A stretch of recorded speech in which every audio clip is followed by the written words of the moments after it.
దేవుని చిత్తాన్ని మనం ఎలా ఎరిగి ఉండాలి, ఆయన చిత్తాన్ని మనం కనుగొనాలనేది ఈరోజు మన మెసేజ్. అయితే ఇక్కడ కూడొచ్చిన మనందరికి కూడా దేవుడి గురించి తెలుసు, దావీదు గురించి అందరికీ తెలుసు కదా.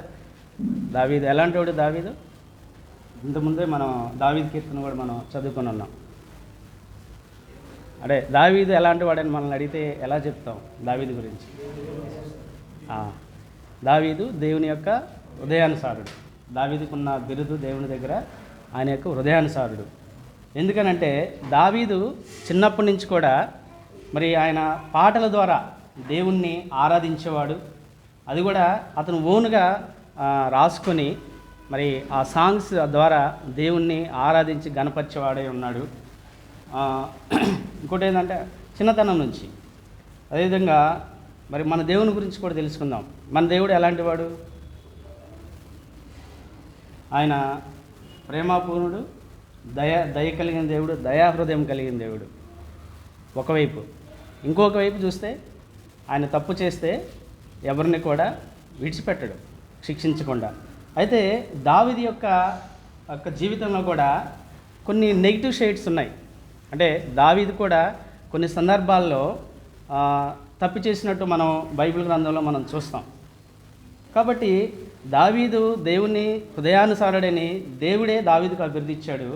కానీ దావీదు తప్పు చేసినప్పుడు ఆయన విడిచిపెట్టలేదు, శిక్షించకుండా, దావీదుని శిక్షించకుండా విడిచిపెట్టలేదు.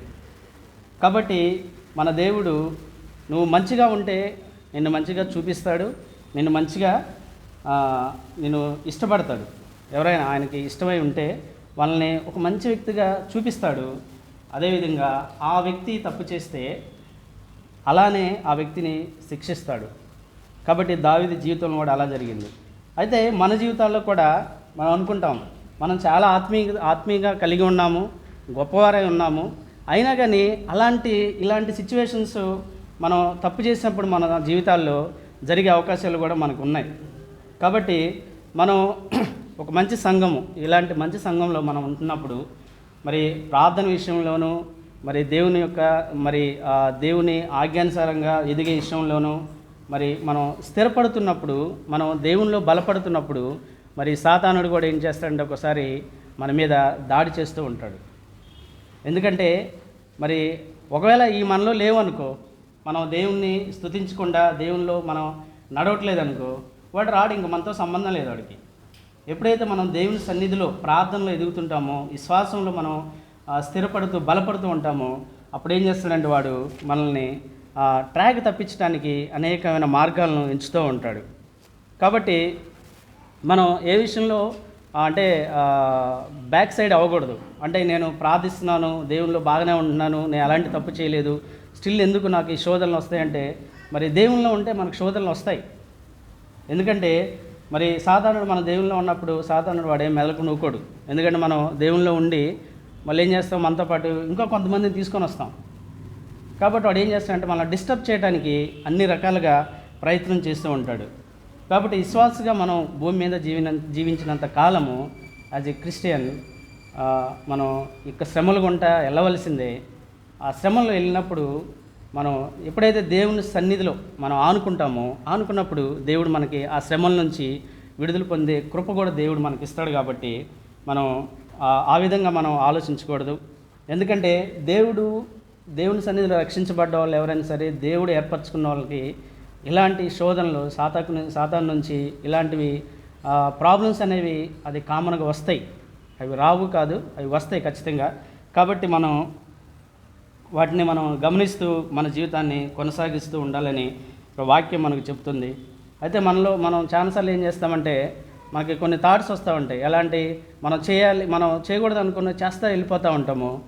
ఒక మంచి పని చేయాలంటే అది రోజుకి పోస్ట్ పోన్ చేసుకుంటూ ఉంటాం. ఎందుకంటే సాధారణ అలా పోస్ట్ పోన్ చేసుకుంటూ వెళ్తూ ఉంటాడు. కాబట్టి ఆ యొక్క ఆత్మీయత విషయంలో, మనకు వచ్చే శోధనల విషయంలో మరి దేవుడు కృప మనకున్నప్పుడు ఖచ్చితంగా ఆ శోధనల నుంచి మనకి దేవుడు విడుదల చేసే ఆ యొక్క కృపను, శక్తిని మనకు దయచేస్తాడు.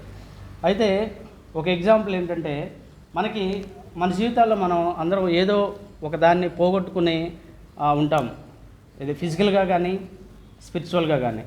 కానీ పోగొట్టుకున్నప్పుడు మనం చాలా బాధేస్తుంది. ఇప్పుడు ఒక ఫోన్ పోయింది, లేదంటే ఒక గోల్డ్ పోయింది. పోయినప్పుడు ఆలోచిస్తాము, అరే నాకు మంచి ఫోన్ పోయింది అని ఆలోచిస్తాము, దాని గురించి చింతిస్తాము, కొంతమంది ఏడుస్తారు కూడా. కాబట్టి అప్పుడు ఆలోచిస్తారు దాని వాల్యూ. మనకి చేతిలో ఉన్నప్పుడు దాని వాల్యూ తెలియదు, కానీ పోయినప్పుడు దాని వాల్యూ అదే గుర్తుకొస్తూ ఉంటుంది మనకి. కాబట్టి ఆ పోవటానికి రీజన్స్ ఏంటంటే, ఒకసారి మనం అజాగ్రత్తగా ఉండొచ్చు, ఇంకొకసారి మన జాగ్రత్తగా ఉన్న దొంగిలించబడవచ్చు. ఈ రీజన్స్ మనకి పోగొట్టుకోవడానికి. అదే మనం ఆత్మీయంగా మనం చూస్తే, స్పిరిచువల్గా చూసినట్లయితే, మన ఆత్మీయ జీవితంలో మనం ఏదైనా తప్పులు చేస్తున్నప్పుడు ఆ తప్పుల వల్ల మనం కూడా చాలామంది కృంగిపోతూ ఉంటారు. ఆ తప్పులు ఆ మనిషిని కృంగదీస్తూ ఉంటాయి.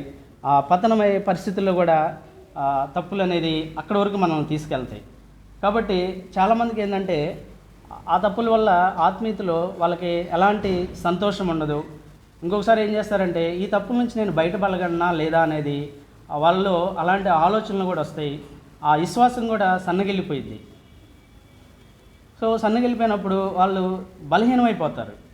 కాబట్టి మనము ఫస్ట్లో మనం బాప్తిసం తీసుకున్నప్పుడు మనం ఎలా ఉంటామంటే, నూతనంగా రక్షించబడ్డప్పుడు చాలా ఎనర్జెటిక్గా ఉంటాము. మరి దేవునిలో ఎదగడానికి చాలా ఆతృతగా దేవుని వాక్యం చదివే విషయంలోనూ, మరి దానిని పాటించే విషయంలోనూ, మరి ప్రార్థించే విషయంలోనూ చాలా ఎనర్జెటిక్గా ఉంటాము.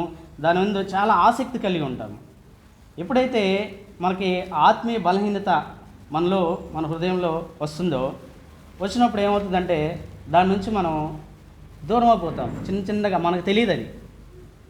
మనం అనుకుంటాం, ఓకే నేను రోజు ప్రార్థన చేస్తున్నాను, దేవుని వాక్యం చదువుతున్నాను అనుకుంటే, కానీ ఫస్ట్లో మనం రక్షించబడ్డప్పుడు మనం ఎంతసేపు ప్రార్థన చేసేవాళ్ళము, రక్షించబడ్డప్పుడు ఫస్ట్లో ఆ మొదటి రోజుల్లో మనం ఎంతసేపు వాక్యాన్ని చదివేవాళ్ళం మనం జ్ఞాపకం చేసుకుంటే, ఆ తర్వాత సాధారణంగా ఏం చేస్తామంటే వాక్యం చదువుతాం. అప్పుడు 1 hour స్పెండ్ చేస్తే ఇప్పుడు 5 minutes చదువుతాం.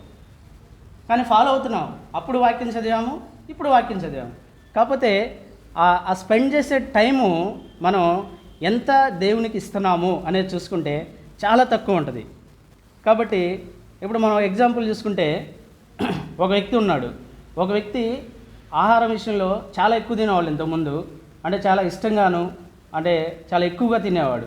అయితే ఈ మధ్య ఎందుకు ఆ వ్యక్తి సరిగ్గా తింటలేదని మనం ఆలోచించినప్పుడు మనం ఏమనుకుంటాం, బాగా తినేవాడు, బాగా ఉండేవాడు, వీడు బాగా తింటాడురా బాబు, వీడు బాగా దిట్టంగా ఉంటాడు అనుకున్నప్పుడు సడన్గా వాడు తింటాం మానేసినప్పుడు మనకి డౌట్ ఏమొస్తుందంటే, ఓకే వీడికి ఏదో జబ్బు చేసింది. అంతే కదా. మనకి జ్వరం వచ్చినప్పుడు ఇంకో మరి అలాంటి ఏదన్నా మనకి హెల్త్ ఇష్యూ అయినప్పుడు ఏం చేస్తామంటే, మనం ఇనీషియల్గా తినే ఫుడ్ మనం తీసుకోలేము. కాబట్టి ఆత్మీయ డిసీజ్ కూడా అంతే ఉంటుంది. ఇప్పుడు ఆత్మీయంగా మనం మొదట్లో చాలా హెల్తీగా ఉన్నాము. మొదట్లో హెల్తీగా ఉన్నప్పుడు వాక్యం చదివే విషయంలో, ప్రార్థించే విషయంలో చాలా టైం స్పెండ్ చేసేవాళ్ళము.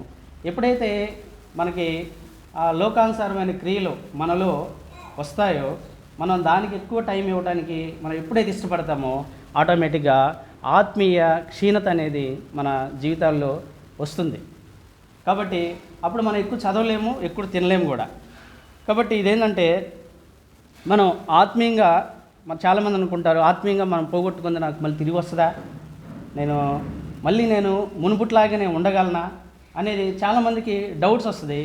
చాలామంది దానిని కంటిన్యూ చేయలేరు. అంటే ఆత్మీయతలో మనం వెనుకబడి ఉన్నప్పుడు ముందుకెళ్ళడానికి ఆ ప్రయత్నం అనేది కొంతవరకే చేసి ఆగిపోతారు, కొంతమంది దాన్ని కంటిన్యూ చేస్తారు.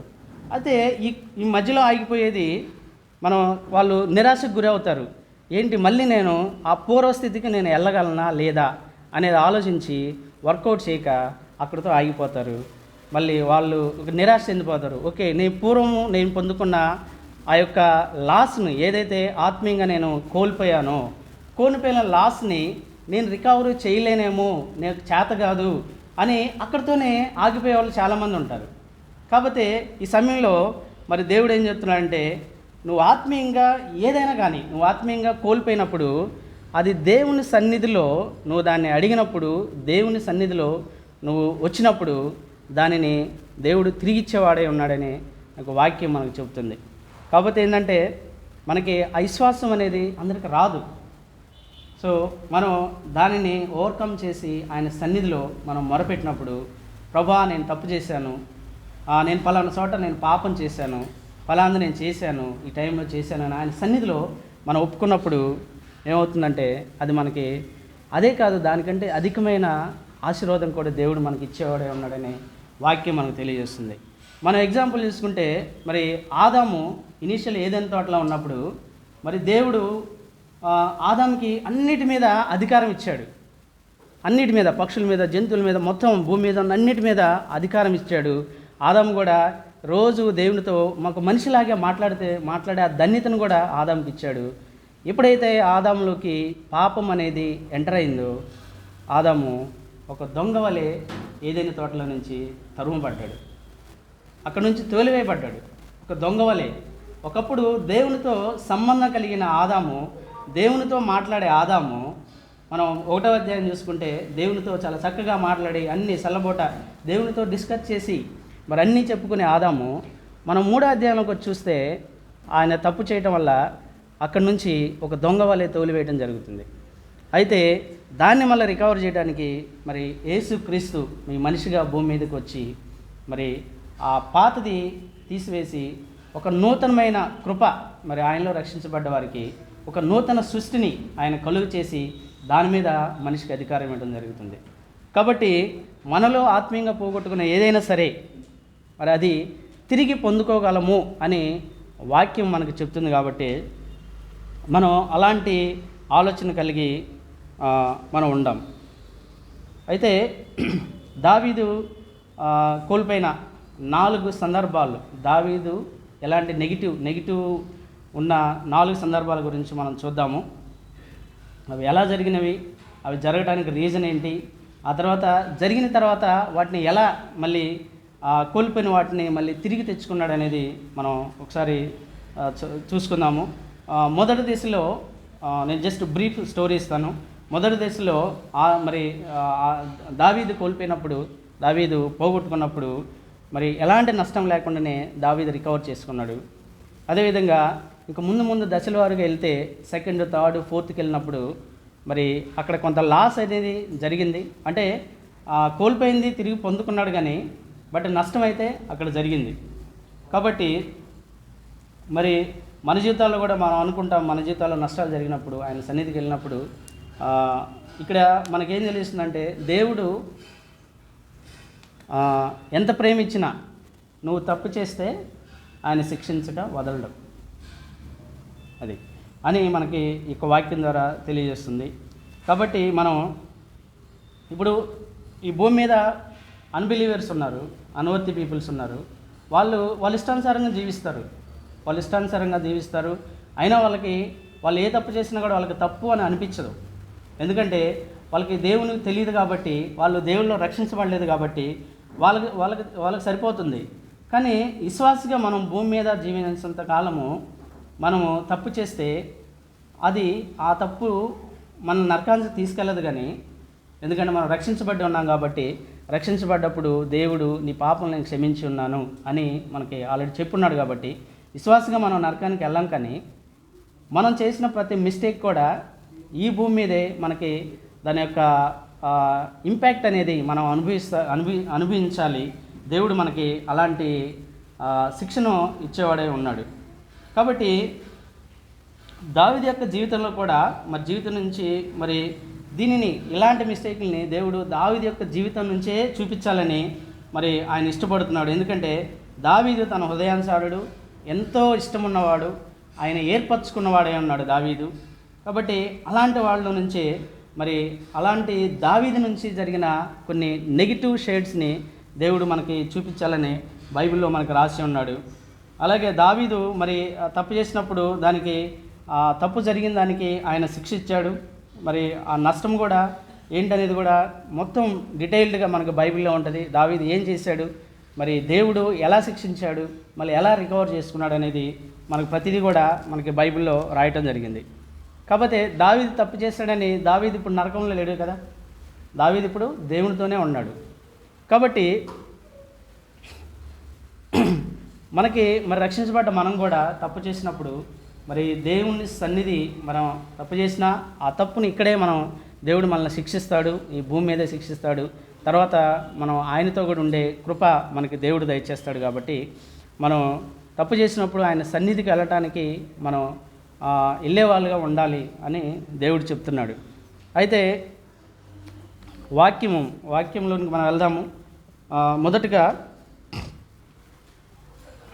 1 సమూయేలు 30వ అధ్యాయము 18వ వాక్యం ఒకసారి చదువుకుందాము.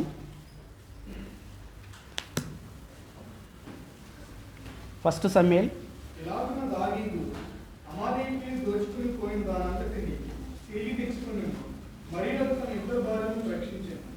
Okay brother.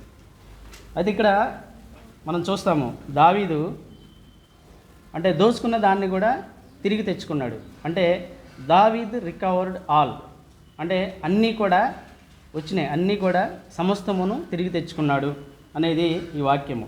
అయితే దీనికి ముందు ఒక చిన్న ఎగ్జాంపుల్ చెప్తాను. మనకి 1 కింగ్స్ 6వ అధ్యాయంలో జస్ట్ నేను బ్రీఫ్గా మీకు స్టోరీ చెప్తాను.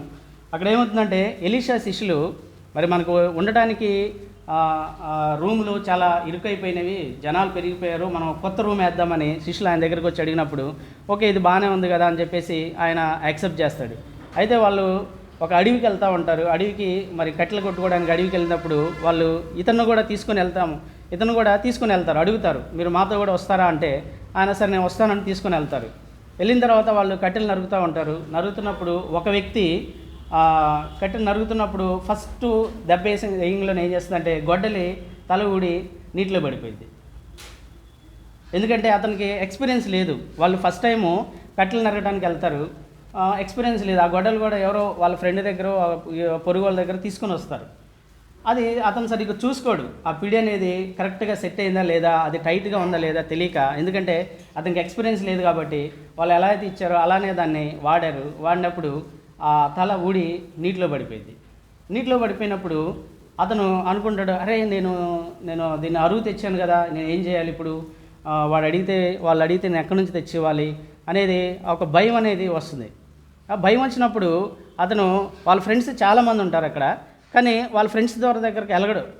వాళ్ళని అడగకుండా అతని మనసులో ఏమనిస్తుందంటే ఇది నేను ఎలీషా మా యొక్క గురువు గారి దగ్గరికి వెళ్తే ఆయన నాకు ఏదో ఒక సొల్యూషన్ చెప్తారు అని ఆయన ఏం చేస్తాడంటే ఆ వ్యక్తి డైరెక్ట్గా ఎవరితో అడగకుండా డైరెక్ట్ ఎలీషా దగ్గరికి వచ్చి ఎలీషాకి అది ఎక్స్ప్లెయిన్ చేస్తాడు.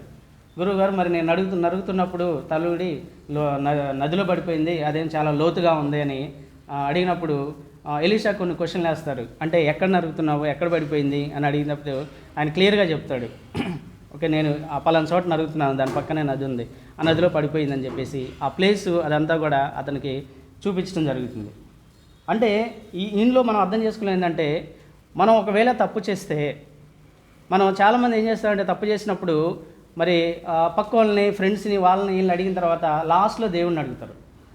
అయితే ఇక్కడ మనం నేర్చుకోవాల్సింది ఏంటంటే మరి ఆ యొక్క వ్యక్తి ఎప్పుడైతే అతనికి ఒక నష్టం జరిగిందో, అతను ఒక తప్పు చేశాడో, అప్పుడు ఏం చేశాడంటే డైరెక్ట్గా ఎవరి దగ్గరికి వెళ్తే నా ప్రాబ్లం సాల్వ్ అవుతుంది అనుకొని ఆయన ఆలోచించి మరి అటు ఇటు చూడకుండా డైరెక్ట్గా ఆ వ్యక్తి దగ్గరికి వెళ్ళి మరి ఎలీషా దగ్గరికి వెళ్ళి అది ఎక్స్ప్లెయిన్ చేసినప్పుడు ఎలీషా కొన్ని క్వశ్చన్లు అడుగుతారు. అది ఎక్కడ పడ్డది ఏంటి అని అడిగినప్పుడు ఆయన మొత్తం డీటెయిల్డ్గా చెప్పి అది ఎక్కడి నుంచి తెచ్చావు ఏంటనేది డీటెయిల్డ్గా చెప్తాడు.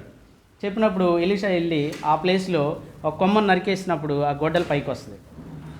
ఇది స్టోరీ. అయితే దీంట్లో మనం నేర్చుకోవాల్సింది ఏంటంటే యాజ్ ఏ బిలీవర్స్గా మన జీవితాల్లో మనం ఒక నష్టాన్ని కోల్పోయినప్పుడు, ఒక నష్టం మన జీవితంలో జరిగినప్పుడు, ఆత్మీయ నష్టం జరిగినప్పుడు మనం డైరెక్ట్గా దేవుడి దగ్గరికే వెళ్ళాలి. ఆయన సన్నిధిలో మనం విచారించాలి, ఆయన సన్నిధిలో మనం మొరపెట్టాలి అని ఇక్కడ మనకి తెలియజేస్తుంది. కాబట్టి మన జీవితంలో ఏర్పడిన ప్రతిదీ కూడా మనం చాలామంది ఏమనుకోమంటే ఓకే నాకు డబ్బు ఉందిలే, లేదంటే నాకు పరపతి ఉంది, నేను దాన్ని రికవర్ చేసుకోగలను అని చాలామంది అనుకుంటారు. కానీ నీకు ఎంత ఉన్నా కానీ దేవుని యొక్క కృప లేనిదే, దేవుని కార్యం చేయనిదే అది మనకి జరగదు కొన్నిసార్లు. కాబట్టి ఆ విధంగా మనం అంటే మనకి నెక్స్ట్ వెళ్ళే స్టోరీ అదే. అందుకని జస్ట్ బ్రీఫ్గా మీకు ఇది ఒక ఎక్స్ప్లెయిన్ చేయడం జరుగుతుంది.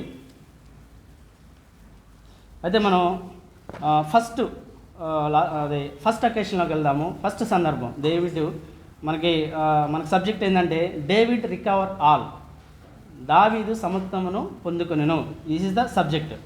అయితే ఫస్ట్ అకేషన్కి వెళ్దాము. ఫస్ట్ సమూయేలు 29 and 30 ఈ 2 చాప్టర్లోనే దీనికి సంబంధించింది మనకు ఉంటుంది.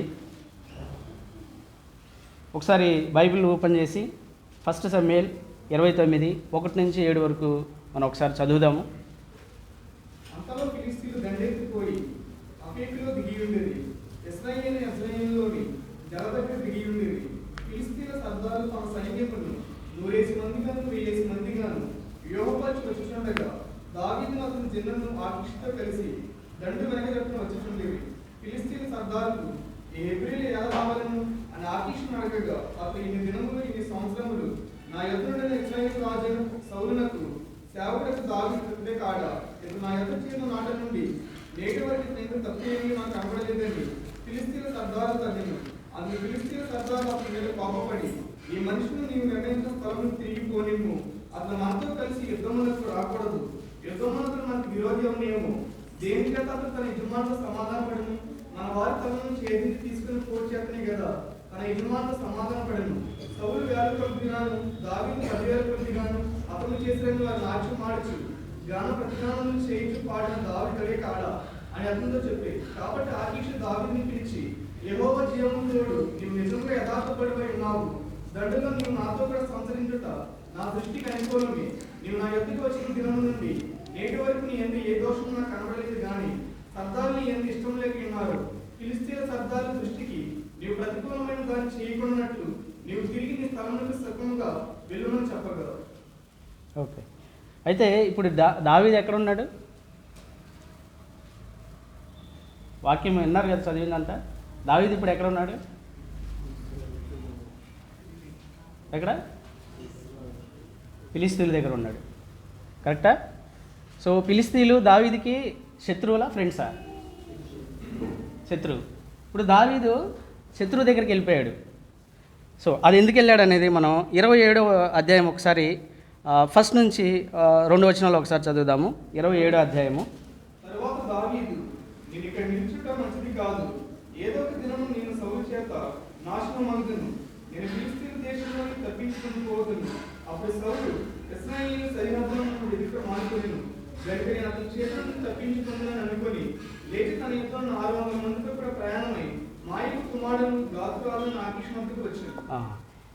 ఇది అంటే శత్రువు దగ్గరికి ఎందుకు దావీదు వెళ్ళవలసి వచ్చిందంటే, మరి ఎప్పుడైతే దావీదు గొలియాతుని చంపాడో, గొలియాతుని చంపినప్పటి నుంచి దావీదుకి శోధన అనేది స్టార్ట్ అయింది.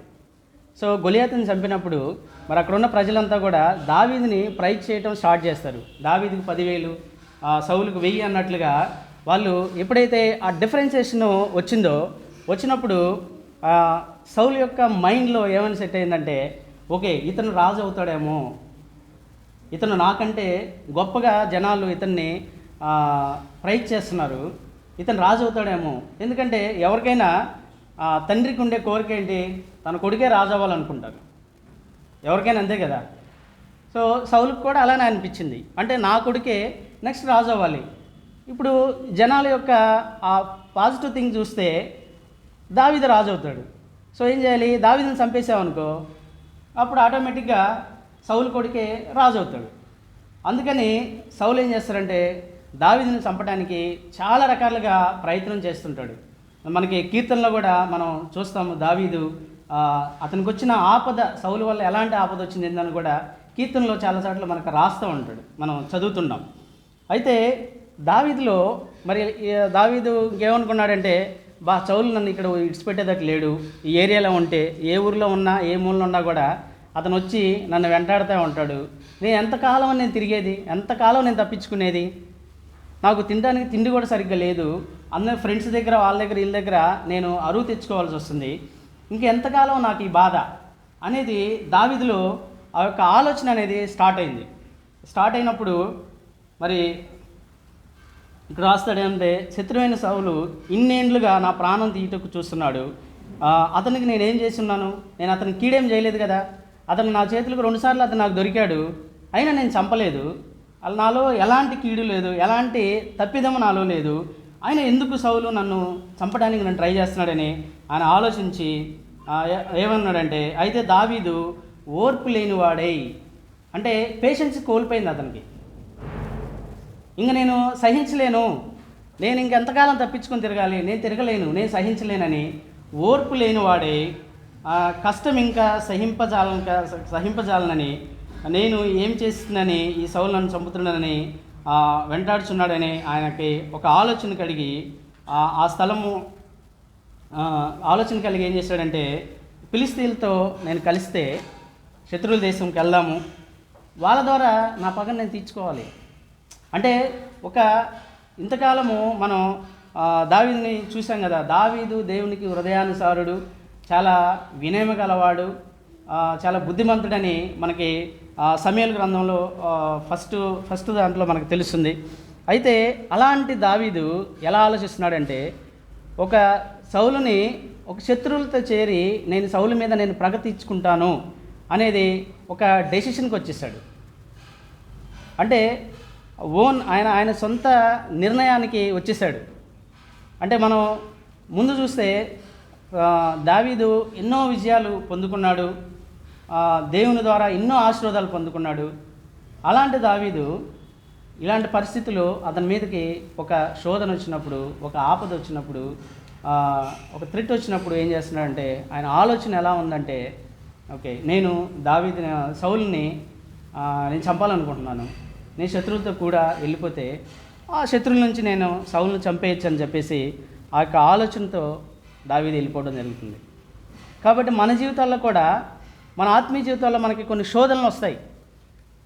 ఈ లోకంలో మనం జీవిస్తున్నప్పుడు శోధనలు అనేది కంపల్సరీగా వస్తాయి. వచ్చినప్పుడు ఆ శోధనని మనం ఎదుర్కోవటానికి మనం ఎలాంటి డెసిషన్ తీసుకుంటున్నాం. ఇప్పుడు మనకి ముందు స్టోరీ చూస్తే ఆ వ్యక్తి గొడ్డలు పోయినప్పుడు డైరెక్ట్గా అతని గురువుగారి దగ్గరికి వచ్చాడు, జరిగింది చెప్పాడు, మళ్ళీ తిరిగి పొందుకున్నాడు. అయితే దావీదు ఇక్కడ ఏం చేస్తున్నాడు, అతని సొంత నిర్ణయానికి వెళ్ళిపోతున్నాడు. సో మనలో కూడా చాలామంది ఏం చేస్తారంటే, ఒక తప్పు జరిగినప్పుడు, నీకు ఒక కష్టం వచ్చినప్పుడు ఏం చేస్తారు, ఓన్ డెసిషన్ తీసుకునే ఆ యొక్క స్టేజ్కి వెళ్ళిపోతారు.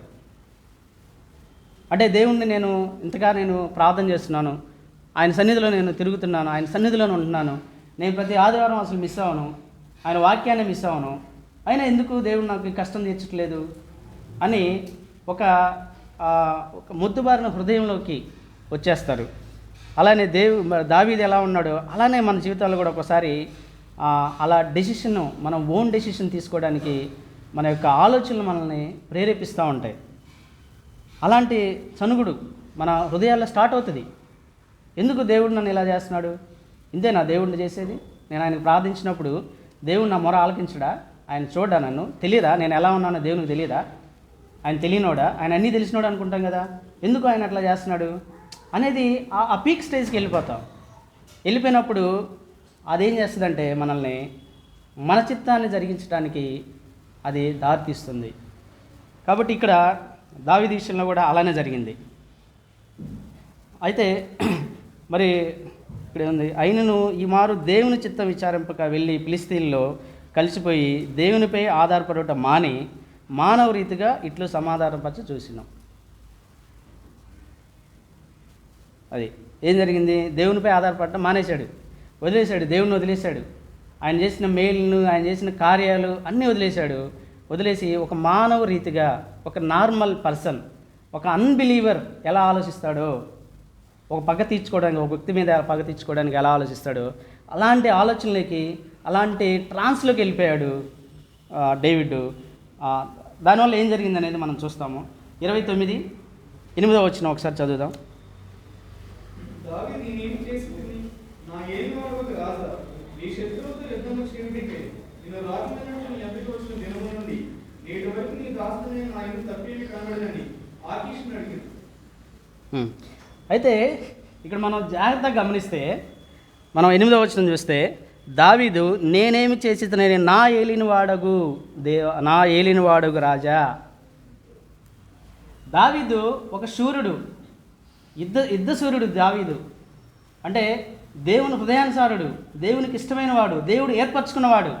అలాంటి దావీదు ఒక నార్మల్ పర్సన్ లాగా ఒక శత్రువు దగ్గరికి వెళ్ళి అంటే అతనికి దేవుడే తెలియదు, ఒక విగ్రహారాధుడు, ఒక అన్యుడి దగ్గరికి వెళ్ళి ఏం చెప్తున్నా అంటే, నా ఏలిన వాడైన రాజా.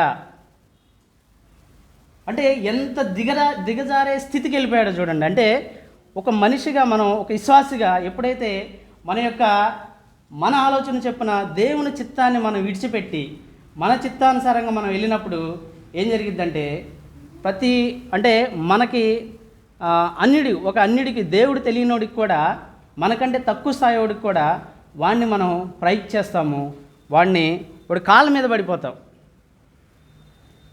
అంటే దావీదు ఇక్కడ ఒక అన్యుడు, ఒక శత్రువు అయిన మరి ఆకీషుని రిక్వెస్ట్ చేస్తున్నాడు, నా ఏలిన వాడు ఒక రాజా రిక్వెస్ట్ చేస్తున్నాడు. ఆయన కాళ్ళ మీద పడుతున్నాడు.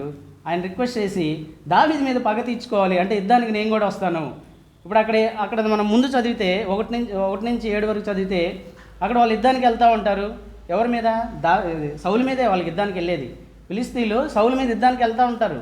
వెళ్తున్నప్పుడు దావీదు సైన్యాన్ని తీసుకొని, ఇదే ఛాన్స్ దొరికింది, వెళ్ళి సౌలుని చంపేద్దామని చెప్పేసి బయలుదేరినప్పుడు అక్కడ ఉండేవాళ్ళు ఏమంటారంటే, వీడు హెబ్రీడ్ కదా, వీడు సౌలు పార్టీ కదా, ఇతను మనతో వస్తే వీడు అక్కడికి వెళ్ళిన తర్వాత మనల్ని మోసం చేసి అటు వెళ్ళిపోయి మనల్ని చంపేస్తే అని వాళ్ళు యాక్సెప్ట్ చేయరు. రిమైనింగ్ పీపుల్ యాక్సెప్ట్ చేయరు. అప్పటికి ఆకీషు చాలా రిక్వెస్ట్ చేస్తాడు, ఎంతో కాలం నుంచి నా దగ్గరే ఉంటున్నాడు, చాలా సంవత్సరాలు బట్టి ఇక్కడే ఉంటున్నాడు, నాకు చాలా నమ్మకస్తుడిగా ఉంటున్నాడు, అతని ఏంది ఎలాంటి దోషం నేను చూడలేదు, నా కళ్ళ ముందు ఉన్నంతకాలము, నా దగ్గర ఉన్నంతకాలము ఎలాంటి తప్పు చేయలేడు, విశ్వాసం కలిగి ఉన్నాడు, కాబట్టి అతని వల్ల ఏం జరగదు, తీసుకొస్తానంటాడు. కాకపోతే వాళ్ళైతే యాక్సెప్ట్ చేయరు. అంటే ఒక అన్యులు యాక్సెప్టెన్స్లో వాళ్ళు ఎంత స్టాండర్డ్గా ఉన్నారు చూడండి. అంటే ఆకీష్ రాజు చెప్పినప్పటికి కూడా వాళ్ళు యాక్సెప్ట్ చేయనప్పుడు ఆకీష్ వచ్చేసి ఈయన్ని జస్ట్ ఎక్స్ప్లెయిన్ చేస్తాడు. కన్విన్స్ చేయడానికి ట్రై చేస్తున్నప్పుడు దావీదు పలికే మాటలు, నా ఏలిన వాడు రాజా, ఇంతకాలం నీ దగ్గర ఉన్నాను, నా సంగతి తెలియదా, నేను ఎలాంటి తప్పు చేయలేదు కదా, ఎందుకు నన్ను ఎలో చేయట్లేదని ఆకీష్ రాజు కాళ్ళ మీద దావీదు పట్టడం జరిగింది. అంటే ఎంత దిగజారిన స్థితికి దావీదు వెళ్ళిపోయాడు అనేది మనం ఇక్కడ గమనించాలి. అయితే మనం 30 అధ్యాయము 1 నుంచి 5 వరకు వెళ్దాం. అంటే ఇక్కడ దీని ముందు ఏంటంటే, మరి ఆ యొక్క దావీదు చేసిన తప్పుకి ఏదైతే దావీదు సొంతగా డెసిషన్ తీసుకొని ఆయన దేవుని చిత్తాన్ని ఎరుగుక, దేవుని చిత్తాన్ని ఆయన ఆలోచించక, దేవుని దగ్గరికి వెళ్లకుండా ఏదైతే ఓన్ డెసిషన్ తీసుకొని సౌలుని చంపాలని యొక్క శత్రువుల యొక్క సైన్యంలో చేరినప్పుడు అది జరిగిన ఏం నష్టం జరిగిందో మనం 30 అధ్యాయము 1 నుంచి 5 వరకు ఒకసారి చదువుదాం.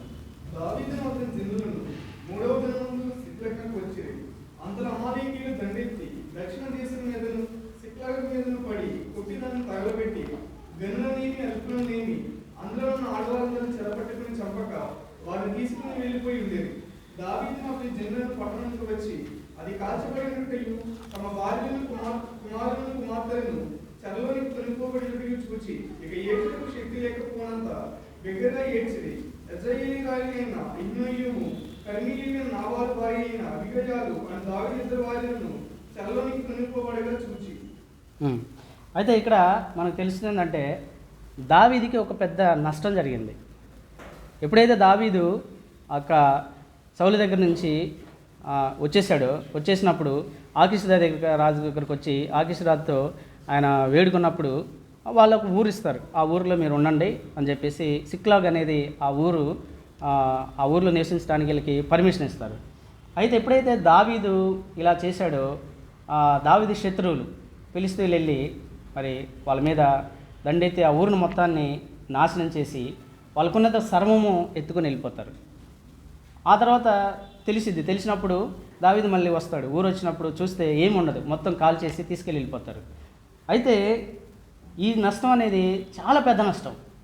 అంటే అక్కడ ఉన్న వాళ్ళు సైనికులు ఏడుస్తున్నాడు. వాళ్ళు ఎలా ఏడుస్తున్నారంటే 4వ వచనం చూస్తే, ఇక ఏడ్చుటకు శక్తి లేకపోయినంత బిగ్గరగా ఏడుస్తున్నారు. వీళ్ళు వీరులు, యుద్ధశూరులు వీళ్ళు. అలాంటి వాళ్ళు ఏడుస్తున్నారు. అది మనం జనరల్గా చూసుకుంటే లేడీస్ ఎక్కడైనా ఏడ్చినా ఎవరు పట్టించుకోరు. ఎక్కడైనా కానీ ఇప్పుడు ఎక్కడైనా రైల్వే స్టేషన్లో కానీ, లేదంటే బస్ స్టాండ్లో కానీ, లేదంటే ఆఫీసుల్లో కానీ, ఎక్కడైనా కానీ పెద్దగా అంత కన్సర్న్ ఉండదు. ఎందుకంటే ఓకే, వీళ్ళు జనరల్గా ఏంటంటే చిన్న జరిగినప్పుడు వాళ్ళు ఏడుస్తారు. వాళ్ళకున్న కొంచెం నేచర్ అదే, వాళ్ళ నేచర్ అది, సహజమైన నేచర్ అది. అదే ఒక మగ వ్యక్తి, ఒక జంటు ఎక్కడైనా ఏడుస్తున్నాడంటే అది చాలా చాలా ఘోరమైన నష్టం జరిగింది అనేది ఒక చూసేవాడికి తెలుస్తుంది.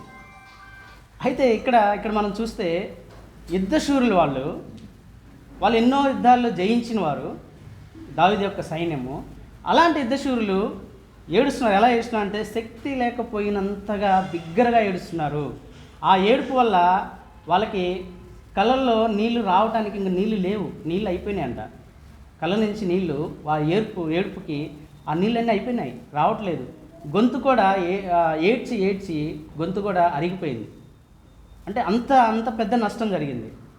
కాబట్టి దావీదు చేసిన ఒక మిస్టేకు, దావీదు తీసుకున్న ఒక ఓన్ డెసిషన్, సెల్ఫ్ డెసిషన్, అది ఎంతవరకు వచ్చిందంటే దావీదుతో ఉన్న ఎవరైతే ఉన్నారో వాళ్ళకు కూడా శ్రమ, వాళ్ళకు కూడా నష్టం జరిగేంతగా ఇక్కడ మనం చూస్తున్నాం. కాబట్టి ఇప్పుడు దావీదు ఇంకా కిందకు వస్తే, ఇప్పుడు దావీదు ఎలా అయిపోయాడంటే ఒంటరివాడు అయిపోయాడు. దావీదుని అందరూ ఎత్తుపొడుస్తున్నారు. అరే బాబు, నీకు చెప్పినట్టు నేను వచ్చాము, నీ మాటిని మేము అక్కడ సౌలుని వదిలిపెట్టేసి, మా ఊర్లను వదిలిపెట్టేసి నీ మాటిని నేను వచ్చేసాము, మాకు ఇంత నష్టం జరిగింది, ఎందుకు మమ్మల్ని ఇలా చేసామని చెప్పేసి అక్కడ ఉండే వాళ్ళు నిలదీసి వాళ్ళు రాళ్లతో కొట్టడానికి వాళ్ళు సిద్ధమయ్యారు. దావీదుని రాళ్లతో కొట్టడానికి వాళ్ళు సిద్ధమయ్యారు. అప్పుడు దావీదు ఒంటరివాడైపోయాడు. ఎవరు దావీదుని ఓదార్చవాలేదు. దావీదుకు కూడా నష్టం జరిగింది. దావీదు భార్యలని, పిల్లల్ని అందరినీ తీసుకెళ్ళిపోయాడు. దావీదుకు కూడా నష్టం జరిగింది, కానీ దావీదుని ఓదార్చేవాడు ఎవరూ లేరు. దావీదు మీద తిరిగారు, అంటే అందరూ ఎదురు తిరిగి దావీదుని అక్కడ నిలదీసి మాట్లాడుతున్నారు. నీ మాటని మేము వచ్చాము, మాకెందుకు ఇంత నష్టం జరిగింది, ఎందుకు మమ్మల్ని ఇలా చేసావని నిలదీసి దావీదుని అడుగుతూ ఉన్నారు. కాబట్టి దావీదు ఒంటరివాడైపోయాడు, సింగిల్ అయిపోయి ఆలోచిస్తున్నాడు. మన జీవితాల్లో కూడా మన జీవితాల్లో ఒక తప్పు చేసినప్పుడు మనం ఎక్కడి వరకు వెళ్తామంటే ఒకసారి ఆ ఆలోచనల చేత మనం జనంలో కూర్చున్నా కానీ ఒంటరిగా ఉంటాము, ఆ ట్రాన్స్లో ఉండిపోతాం మనం. అంటే ఒంటరిగా అంటే ఒక రూమ్లో కూర్చొని ఒక వ్యక్తిగా ఏడవటం కాదు, కానీ వాళ్ళు ఏం చేస్తారంటే మనుషుల మధ్య ఒంటరితనాన్ని అనుభవిస్తాడు. సో మన జీవితాల్లో కూడా ఇలాంటివి మన జీవితాల్లో జరుగుతాయి కూడా అని మనకి వాక్యం మనకి తెలియజేస్తుంది. కాబట్టి దేవుడు ఏం చేశాడు, ఇప్పుడు దావీదుని ఒంటరి చేసేసాడు. దావీదుకి అన్ని వేసు మూసేశాడు దేవుడు. ఎటు నుంచి ఎలాంటి సహాయం రాదు. ఇంకా అక్కడేమో శత్రువులు యాక్సెప్ట్ చేయలేదు వీళ్ళని, వాళ్ళతో యుద్ధం చేయడానికి, వాళ్ళతో ఉండడానికి కూడా వాళ్ళు యాక్సెప్ట్ చేయలేదు. ఇంకా దావీదుకి మరి శత్రువు మీద పగ తీర్చుకోవడానికి వచ్చాడు. ఎలా పగ తీర్చుకోవాలి అనేది దావీదుకి ఏం అర్థం కావట్లా. ఇప్పుడు వీళ్ళ యొక్క కొలీగ్స్ వాళ్ళ నష్టము, వాళ్ళ భార్య, పిల్లలు అందరిని తీసుకెళ్ళిపోయాడు, వాళ్ళ ఆస్తులను కూడా తీసుకెళ్ళిపోయారు. వాటిని ఎలా నేను తీసుకురావాలి, వీళ్ళ యొక్క మరి వాళ్ళ బాధ నేను ఎలా తీర్చాలని ట్రాన్స్లోకి వెళ్ళిపోయాడు. దావీదు ఒంటరి అయిపోయాడు. అప్పుడు మనం తప్పిపోయి కుమారుని గురించి కూడా మనం చూస్తే, మరి తప్పిపోయిన కుమారుడు ఎలా తప్పిపోయాడు, లోకాశలు ఆయన మైండ్లోకి వచ్చినాయి. లోకంలో ఇలా ఉంది, నేను కూడా అలా జీవిద్దాము అని ఏం చేస్తాడంటే తండ్రి నుంచి వెళ్ళిపోయి లోకంలో ఉన్న ఆ ఆశలు, కోరికలు తీరిన తర్వాత ఇది మంచిది కాదు అని ఆయనకు అర్థమైపోయి, ఇంకా నాకు ఎలాంటి మార్గం లేదు, ఎవరు నన్ను ఆదరించే వాళ్ళు లేరు, మరి పందులు తినే పొట్టు తినాల్సి వస్తుంది, నా తండ్రి దగ్గర ఎన్నో ఆశీర్వాదాలు ఉన్నాయి, ఎంతోమంది పని వాళ్ళు ఉన్నారని ఎప్పుడైతే అతను ఆలోచిస్తాడో, అదేవిధంగా ఇక్కడ దావీదు కూడా ఏం చేశాడంటే ఆయనకి ఎలాంటి వేస్ లేవు, ఇంకా మార్గాలు లేవు, ఎవరు ఆదరించేవాళ్ళు లేరు. ఉన్న పక్కన అతనితో పాటు వచ్చిన వాళ్ళే అతన్ని సూటిపోటి మాటలు అనేస్తున్నారు, నీ వల్లే నాకు నష్టం జరిగిందని. అప్పుడు ఏం చేస్తాడంటే దావీదు, మనం 7-8 ఒకసారి మనం చదువుదాము. 30 అధ్యాయము 7-8.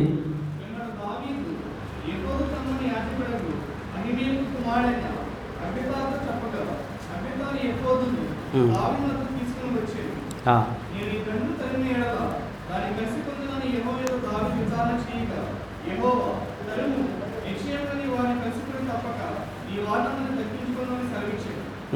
రైట్. ఇప్పుడు దావీదు సరైన ట్రాక్లోకి వచ్చాడు. ఇప్పుడు అంటే ఇదేదో ముందే చేస్తుంటే ఆయన మరి సౌలు తరుగుతున్నప్పుడు అప్పుడే మరి ఆయన సెల్ఫ్ డెసిషన్ తీసుకోకుండా దేవుణ్ణి ఒకవేళ అడిగి ఉంటే ఈ నష్టం జరిగి ఉండేది కాదు. మనం అనుకుంటాము మన ఆత్మీయ జీవితాల్లో కూడా, అరే మనం అప్పుడు చేసి ఉండకపోతే జరిగేది కాదు కదా, ఇది చేసిన తర్వాత అంతా అయిపోయిన తర్వాత మనకి అప్పుడు ఆలోచన వస్తుంది. ఇక్కడ మనకి ఎపోదు అంటే దేవుని చిత్తాన్ని తెలుసుకోవటం, దాన్ని ఎపోదు అంటారు. అయితే ఇక్కడ ఏమైందంటే ఇంకా దావీదుకి అంటే దేవుడు ఒకసారి మనల్ని ఎలా చేస్తాడంటే మనకి సర్టెన్ టైంలో ఏం చేస్తాడు, సర్టెన్ టైంలో మనకి ఎలాంటి మార్గం లేకుండా అన్ని దారులు మూసేస్తాడు. అప్పుడు మనం అనుకుంటాం కదా, ఏది దొరకకపోతే ఇక్కడ ఏమి లేదు దేవుడే దిక్కు అనుకుంటాం. మనం కామన్గా అంటే జనరల్గా వాడే వర్డ్ అది, దేవుడే దిక్కని. అయితే అలా దేవుడు మనల్ని చేస్తాడు. అది ఇక్కడ దావీదు విషయంలో కూడా దేవుడు అలా చేశాడు. అన్ని మార్గాలు మూసేసి ఆయనకి దావీదుని ఒంటరి వాడుగా చేసేసాడు. ఇప్పుడు ఏం చేస్తున్నాడంటే దావీదు దేవుడి వైపు చూస్తున్నాడు. దేవుని చిత్తాన్ని నేను తెలుసుకోవాలని ఎపోదు వేసుకొని అప్పుడు దేవుడి దగ్గరికి వెళ్ళి దేవుడి దగ్గర విచారించడం స్టార్ట్ చేశాడు. ప్రభువా చూడు, దేవుడు కూడా మరి వీడు నన్ను ఇంత చేశాడు, శత్రువులో చేరాడు, మరి నన్ను అంటే సెల్ఫ్ డిసిషన్ తీసుకుని నన్ను అడగలేదని అనలేదు. కానీ ఎప్పుడైతే దావీదు దేవుని సన్నిధికి వెళ్ళి దేవుని చిత్తాన్ని ఆయన తెలుసుకోవడానికి వెళ్ళాడు, వెంటనే దేవుడు అక్కడ క్షమించేస్తాడు. ఎమ్మటే అక్కడ చెప్తాడు, ఓకే రైట్ వెళ్ళు, నువ్వు ఇప్పుడు వెళితే నీది మొత్తం కూడా నువ్వు రికవర్ చేసుకోగలవు, వెళ్ళు అని చెప్పేసి దేవుడు చెప్పడం జరిగింది. అంటే మనం తప్పు చేసినప్పుడు, మనం ఏదైనా దేవునికి విరోధమైన కార్యం మనం చేసినప్పుడు ఆయన దూరంగా ఉండి మన కొరకు ఆయన వెయిట్ చేసే దేవుడే ఉన్నాడు. అరే వీడు తప్పు చేశాడు, వీడికి జరగాల్సిందే, వీడికి జరగాలి, వీడిని అసలు వదిలిపెట్టాలి, నేను అసలు వీడితో నాకు సంబంధం లేదు అనే దేవుడు కాదు మన దేవుడు. ఎప్పుడైతే మనం పశ్చాత్తాప హృదయం కలిగి ఆయన సన్నిధిలో మనం మొరపెడతామో, ఆయన సన్నిధిలో మనం అడిగినప్పుడు మనల్ని అడిగిన ఎమ్మటే, అంటే మనం ఎప్పుడైతే మన తప్పును ఒప్పుకోవడానికి మన పెదవుల ముందుకు రాకముందే ఆయన మనల్ని క్షమించే దేవుడే ఉన్నాడు. కాబట్టి అది మనం తెలుసుకోవాలి. చాలామంది అనుకుంటారు, ఈ సమయంలో దేవుడి దగ్గరికి వెళ్తే నేను చేశాను కదా, దేవుడు యాక్సెప్ట్ చేస్తాడో లేదో, ఎందుకులే మళ్ళీ ఆయన దగ్గరికి వెళ్ళటం, ఆయన క్షమిస్తాడో లేదో. ఇది కాదు, ఆయన ప్రతి విషయంలో నువ్వు అడిగినప్పుడు ఆయన వెంటనే అంగీకరించే దేవుడే ఉన్నాడు. కాబట్టి మరి ఈ యొక్క దావీదు గురించి మనం అదే తెలుసుకోవాలి. ఆయన సన్నిధికి మనం తప్పు చేసినప్పుడు తిరిగి ఆయన సన్నిధికి వెళ్ళినప్పుడు ఆయన యాక్సెప్ట్ చేసే దేవుడే ఉన్నాడు. తర్వాత ఏం జరిగిందంటే మరి ఆ దండుని తరుముకుంటూ సైన్యం అంతా వెళ్ళిపోయినప్పుడు 11వ వచనంలో చూసుకుంటే ఒకడు ఆ శత్రువు ఆ ఊరిని ఏదో తగలబెట్టి వస్తున్నాడు, వాడు రోగాన పడి ఉంటే వాళ్ళని వదిలేసి వెళ్ళిపోతారు ముందున్న శత్రువులు. సరే వాడు రోడ్డు పక్కన పడి ఉన్నప్పుడు దావీదు వెళ్తా వాడిని అబ్జర్వ్ చేస్తాడు. అంటే దావీదుకి మంచి హృదయం వచ్చేసింది. వాడు అబ్జర్వ్ చేసి వాడిని అడుగుతారు, నువ్వు ఎందుకున్నావు ఇక్కడ, ఏంటంటే నేను బాగలేదు, నేను రోగంతో ఉన్నాను, నన్ను వదిలేసి వాళ్ళు వెళ్ళిపోయారు అని అంటే మీరు ఎవరైనా వాళ్ళు అడిగితే మేము ఆ ఊరు వాళ్ళ వనంలోనే. వాడు ఏమనుకుంటాడంటే, మరి నేను ఆ ఊరు నుంచే ఆ ఊరిని నేను నష్టపడి వస్తున్నాను కదా, మీరు నన్ను చంపేస్తారు అని చెప్పేసి భయపడతాడు. అప్పుడు దావీదు కొంత ఆహారం ఇచ్చేవాడికి, సరే నేను ఏమి చేయను, వాళ్ళు ఎటు వెళ్ళారో వాళ్ళని ఎలా నేను చేరుకోగలను ఒకసారి మాకు చెప్తే నేను నిన్ను ఇడిచిపెడతానని చెప్తే వాడు ఒక మార్గం చెప్తాడు, వాడు ఇటు వెళ్ళారని. అప్పుడు దావీదు వెళ్ళి వాళ్ళందరినీ శత్రువులను చంపేసి దావీదు కోల్పోయిన దాన్ని అదేవిధంగా శత్రువుల దగ్గర నుంచి కూడా అంటే డబుల్ దావీదు రికవర్ చేసుకోగలుగుతున్నాడు. కాబట్టి ఇక్కడ మనం తెలుసుకోవాల్సింది ఏంటంటే, మన జీవితంలో కూడా ఇలాంటి నష్టాలు జరిగినప్పుడు దానికి కారణం మరి దానికి కారణం ఏంటని మనం తొందరపాటు నిర్ణయాలు తీసుకోకుండా ఆయన సన్నిధికి చేరి ఆయన చిత్తానుసారంగా మనం మరి ఆ యొక్క తప్పును సరిదిద్దుకోవడానికి వెళ్ళినప్పుడు ఆయన చిత్తంలో మనం అడిగినప్పుడు మనకి కంపల్సరిగా ఆయన మనకి ఆ కృప దయచేసేవాడే ఉన్నాడని ఇక్కడ మనకు వాక్యం తెలియజేస్తుంది. కాబట్టి మన జీవితాల్లో కూడా మనం అనుకుంటాము, ఎంతకాలం ఈ శ్రమ, ఎంతకాలం నేను అనుభవించాలి, శత్రువుని వాడు ఎంతకాలం నన్ను అలా అంటాడు, వాడు అంతు చూడాలి, ఎంతకాలం అని, నేను మనిషినే, నాకు మాంస శరీరమే అని చాలామంది వాళ్ళని జస్టిఫై చేసుకుంటూ ఉంటారు. బట్ నువ్వు మనిషివే, బట్ నువ్వు దేవునిచే రక్షించబడ్డవాడివి. కాబట్టి ప్రతి విషయంలో కూడా దేవుని సన్నిధి మనకి, ఆయన యొక్క సన్నిధి ఉంది. మన యొక్క ప్రాబ్లమ్స్ని సాల్వ్ చేయడానికి దేవుని యొక్క సన్నిధి ఉంది. ఆయనకు ప్రార్థన చేసినప్పుడు మనకు వెళ్తుందని మనం గ్రహించేవారే ఉండాలి. చాలామంది నీ పేషెన్స్ ఎంతకాలం ఉండాలి, దానికి ఒక సర్టెన్ పాయింట్ ఉంటుంది కదా, ఎంతకాలం నేను సహించాలనుకుంటారు. లాస్ట్ వరకు నువ్వు సహించాల్సిందే. There is no way. దేవుని సన్నిధిలో మనం ఉన్నంత కాలము, ఆయన రాకడ వచ్చినంత కాలము, మనకున్న శ్రమలలో మనం సహించి వారిమై ఉండాలి. ఆ శ్రమలలో సహించినప్పుడు, ఆ సహించే టైంలో మనం సహించలేనప్పుడు, దేవుని సన్నిధికి మనం వెళ్ళినప్పుడు, ఆయన మీద ఆనుకున్నప్పుడు, దాని నుంచి మనకు విడుదల చేసే దేవుడు ఉన్నాడు. కాబట్టి ఆయన మనకు ఒక దుర్గంగా మనకు ఉన్నాడు. కాబట్టి మనం ప్రతి విషయంలో కూడా ఆయనని సన్నిధిని మనం కనిపెట్టే వారిలాగా ఉండాలని ఇక్కడ మనం నేర్చుకున్నాము. రెండోదిగా మనం ఫస్ట్ క్రోనికల్స్ 13, 14, 15 అధ్యాయాలు మనం చూద్దాము. రెండవ నష్టం గురించి జస్ట్ నేను బ్రీఫ్గా చెప్తాను. దావీదు దీని తర్వాత ఏం జరిగిందంటే, దావీదు రాజైపోయి ఆయన సింహాసనం ఎక్కాడు. సింహాసనం ఎక్కినప్పుడు మరి ఆయన అంతా బాగానే ఉందని ఆలోచిస్తున్నప్పుడు, మరి దేవుని యొక్క మందసము ఒక పక్కన ఒక మూలన పడి ఉంది. మరి దాన్ని సరైన స్థానంలోకి పెడదామనే ఒక ఆలోచన అయితే దావీదులో వచ్చినప్పుడు దావీదు ఆలోచన మంచిదే. అంటే దేవుని మందసాన్ని మరి దావీదుకైతే ఒక రాజగృహం ఉంది, ఒక సింహాసనం ఉంది. మరి దేవుడైతే మరి ఒక పక్కన పడి ఉన్నాడు. దేవుని స్థలంలో చేర్చడం అనేది ఆలోచన అయితే మంచిదే. కానీ ఇక్కడ మరి ఆలోచనలో కొన్ని చెడ్డ తలంపులు కూడా ఉన్నాయి. ఏంటంటే దావీదు ఏం చేశాడు, ఓకే అది తీసుకెళ్ళాలి, దేవుని మందసాన్ని తీసుకెళ్ళి యెరూషలేము సెంటర్లో పెడితే నాకు ఒక మంచి పేరు వస్తుంది అనే ఆలోచన ఒకటి ఉంది. ఇంకోటి ఏంటంటే, అతను ఏదైతే ప్రొసీజర్ ఫాలో అయ్యాడో ఆ పద్ధతి కూడా చెడ్డదే. అయితే మందసాన్ని యాక్చువల్గా మనకి పాత నిబంధనలో చూస్తే మనకి అక్కడ ఆ మందసాన్ని కాహతీలే, తర్వాత లేవి కుమారులే భుజాల మీద మోసుకొని వెళ్ళాలి అనేది ఒక నిబంధన దేవుడు ఇచ్చాడు. దానికి ఒక ప్రొసీజర్ దేవుడు అక్కడ పెట్టాడు. అయితే ఇక్కడ దావీదు ఏం చేశాడంటే, ఒక కొత్త ఎడ్ల బండి చేయించి ఆ బండి మీద దేవుని యొక్క మందసాన్ని తీసుకెళ్లాలని నిర్ణయించుకుంటాడు. మరి చుట్టూ ఉన్న వాళ్ళ ప్రజలను కూడా అడుగుతారు. అక్కడ ఉన్న సైనికులు వాళ్ళు కూడా అడిగినప్పుడు వాళ్ళు మంచిదే కదా, దేవుని మందసాన్ని తీసుకెళ్ళడం మంచిదే కదా అని, చాలా మేము ఘనంగా చేస్తున్నాం కదా, మనం ఘనమే కదా, అది దేవుని ఘనంగా తీసుకెళ్తాం కదా అని అందరూ అక్కడ యాక్సెప్ట్ చేస్తారు. మనం ఫస్ట్ క్రోనికల్ 13:7 ఒకసారి మనం చదువుదాము. 13వ అధ్యాయము 7వ వచనము.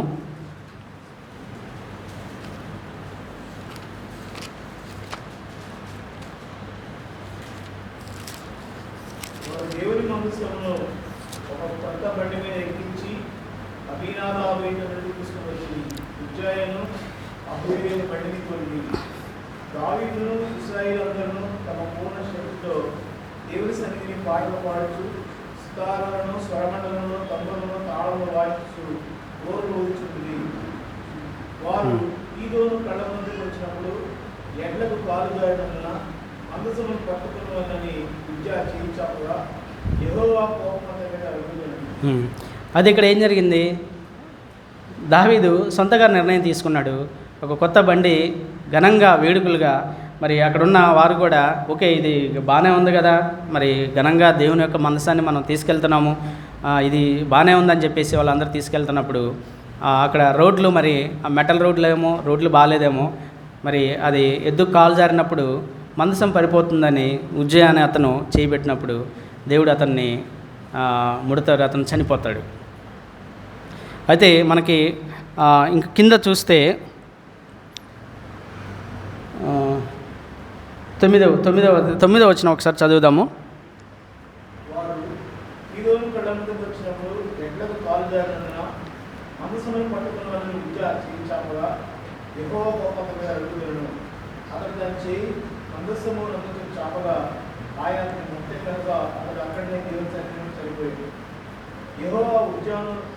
వినాశనము చేయడం చూసి దావీదు వ్యాకులపడింది. చేత ఆ స్థలమునకు వెళ్ళే వరకు ఇక్కడ మనం చూస్తాం 11వ వచనంలో దావీదు వ్యాకులపడెను. అంటే ఎప్పుడైతే ఉజ్జియా అనే అతను చనిపోయాడో అతను పట్టుకొని చనిపోయినప్పుడు దావీదులో ఒక రకమైన భయం, కోపము, భయం వచ్చినప్పుడు మనిషి ఎలా ఉంటాడనేది మనం అంటాము. ఏంటంటే వాడు భయం అనేది అరే ఎన్నుపూస నుంచి భయం వస్తుందిరా అంటే మన గూస్బర్గ్ కూడా ఎన్నుపూస దగ్గర అలా భయంతో ఇంటికి నిక్కరపరుస్తూ అంటాం కదా. అలా మరి దావీదు కూడా చనిపోయినప్పుడు అంత భయంతో అక్కడ వ్యాకుల పడాడు. అంటే అంత భయము దావీదులో వచ్చేసింది. అంటే మన జీవితాల్లో కూడా మనం అనుకుంటాము దేవుని యొక్క కార్యము, ఇది దేవుని యొక్క కార్యము కదా, మనం ఘనంగా చేస్తున్నాము, మనం చాలా బాగా గొప్పగా చేస్తున్నామని మనం అనుకుంటాము. బట్ చేసేది దేవుని యొక్క ప్రొసీజర్ అనేది దేవుని చిత్తానుసారంగా ఉందా లేదా, వాక్యం ఏం చెప్తుంది, మనం ఏం చేస్తున్నాము అనే ఆ గ్రహింపు అనేది మనకు ఉండాలి అని దేవుడు ఈరోజు మరి ఈ వాక్యం ద్వారా మనకు తెలియజేస్తున్నాడు. మరి చాలామంది ఏం చేస్తారంటే ఇది దేవుని కార్యం, మేము చాలా గొప్పగా చేస్తున్నామని డ్యాన్స్ ప్రోగ్రామ్స్ పెట్టి మరి డ్యాన్స్లు వేసి అంటే అల్లర్లుగా చాలామంది చేస్తూ ఉంటారు. అయితే ఆ ప్రొసీజర్ అనేది మరి దేవుడు అలా ప్రొసీజర్ని ఎస్టాబ్లిష్ చేయలేదు. దేవుణ్ణి యొక్క కార్యాలు చేసే విషయంలో దేవుని కార్యం ఎలా చేయాలి, ఏ విషయం ఎలా చేయాలనేది మనకు బైబిల్లో మొత్తము కూడా దేవుడు మనకి ఇది ఒక ప్రోటోకాల్ లాగా, ఒక గైడ్లైన్స్ లాగా మనకి దేవుడు ఇది దయచేశాడు. మరి దీని ప్రకారం మనం చేస్తున్నామా లేనా అది గమనించాలి. నేను ఘనంగా చేయటం గొప్ప కాదు, కానీ చేసే కార్యం అనేది దేవుని చిత్తానుసారంగా ఉందా లేదా అనేది మన జీవితాల్లో కూడా మనం దాన్ని గ్రహించేవారై ఉండాలని ఇక్కడ మనకి ఈ వాక్యం ద్వారా మనకు తెలియజేస్తున్నారు.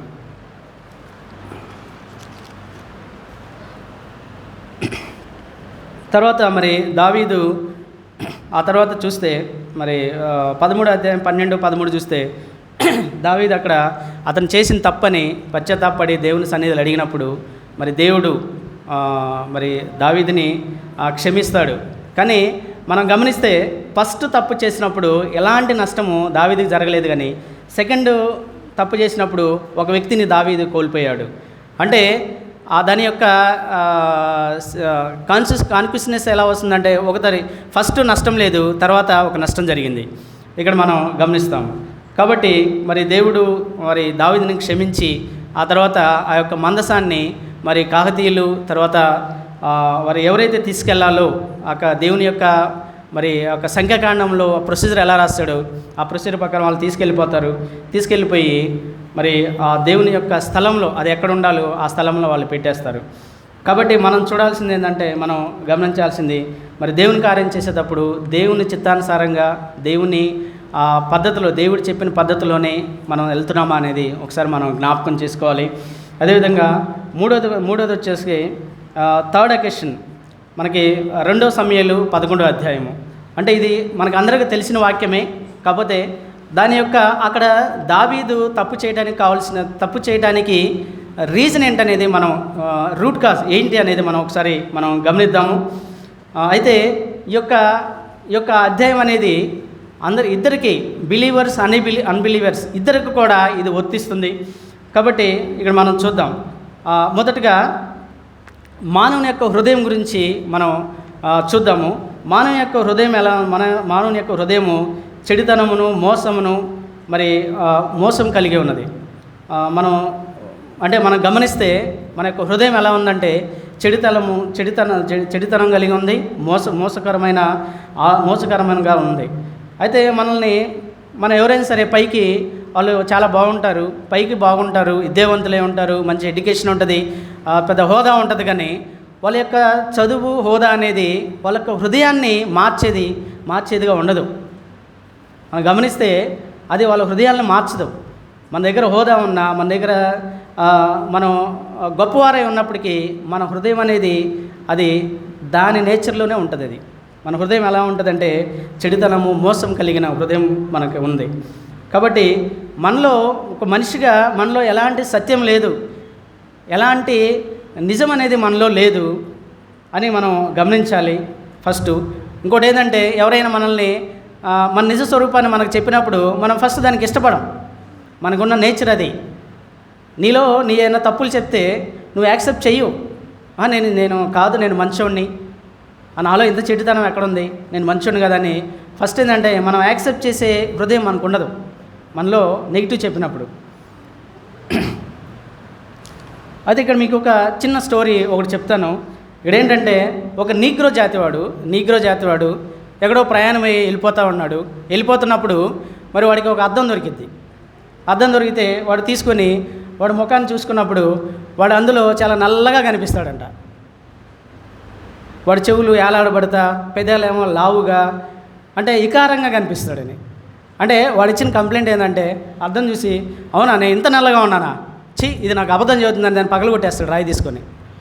అయితే ఇక్కడ మనం గమనించాల్సిందంటే అద్దం ముందే మనం వెళ్ళినప్పుడు మనకున్న స్వరూపం మీద చూపిస్తుంది కానీ వేరే చూపించదు కదా. కానీ వాడు యాక్సెప్ట్ చేయట్లా, నేను ఇంత నల్లగా ఎక్కడ ఉన్నాను, నేను కొంచెం బాగుంటాను, ఇంత నలుపు నాలో లేదు, ఇది నన్ను మోసం చేస్తుంది, ఇది నన్ను తప్పు చూపిస్తుందని ఒక రాయి తీసుకొని దాన్ని పగలగొట్టేసి వెళ్ళిపోతాడు వాడు.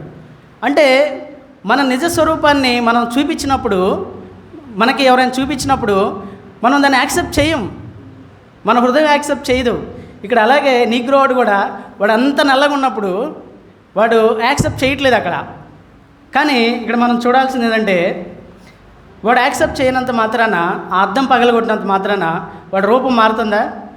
మారదు. అది అంతే ఉంటుంది, అది న్యాచురల్, అది దేవుడిచ్చింది, అది ఆ కలరు దేవుడిచ్చిన కలరు, అది సడన్గా మారిపోదు కదా.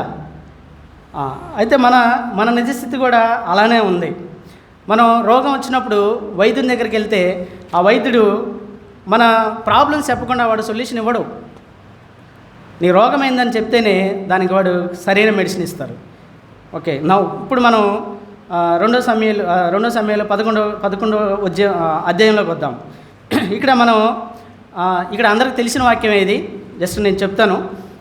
దావీదుని మనం ఒకసారి మొదట్లో చూస్తే ఫస్ట్ సమయంలో ఒక 16-18లో మనం చూస్తే అక్కడ దావీదు ఎలా ఉన్నాడంటే అందరికంటే చాలా మంచివాడు, నేర్పరే ఉన్నాడు. తర్వాత మరి అలాంటి వాడు ఇంకా ఎవడో లేడు అన్నట్లుగా చాలా బాగుంటాడు అక్కడ మనకి. అయితే అతను యవనం నుంచే దేవుణ్ణి స్తుతించే విషయంలోనూ, దేవుని యందు భయభక్తుల విషయంలోనూ అన్నిట్లో కూడా సత్పురుషుడై యథార్థవంతుడై జీవించాడు దావీదు. అతని జీవితకాలం అంతా కూడా యథార్థత కలిగి వాడే ఉన్నాడు.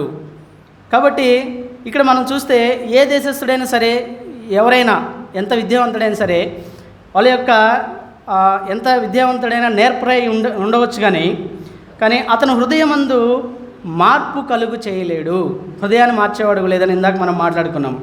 కాబట్టి మరి దావీదు ఇక్కడ పాపం చేశాడు. మరి పాపం చేశాడు అంటే దావీదు పాపంలోనే జీవించాడా? లేదు. పాపంలోనే జీవించడానికి దావీదేమో పాపంలో జీవించడానికి పుట్టలేదు. మరి కొంతమందిని మనం చూస్తే వాడు పుట్టుకతోనే కొన్ని దుష్టత్వము వాళ్ళలో ఉంటుంది. వాడు పెరిగే కొన్ని ఆ దుష్టత్వపు క్రియలు అవి మనం చూస్తూ ఉంటాము. వాడి చేష్టల్లో కానీ వాడి ఆలోచనలో కానీ దుష్టత్వం ఉంటుంది. దావీదు అయితే ఫస్ట్ నుంచి అలా ఉన్నవాడు కాదు. దావీదు యథార్థ హృదయం కలిగిన వాడు.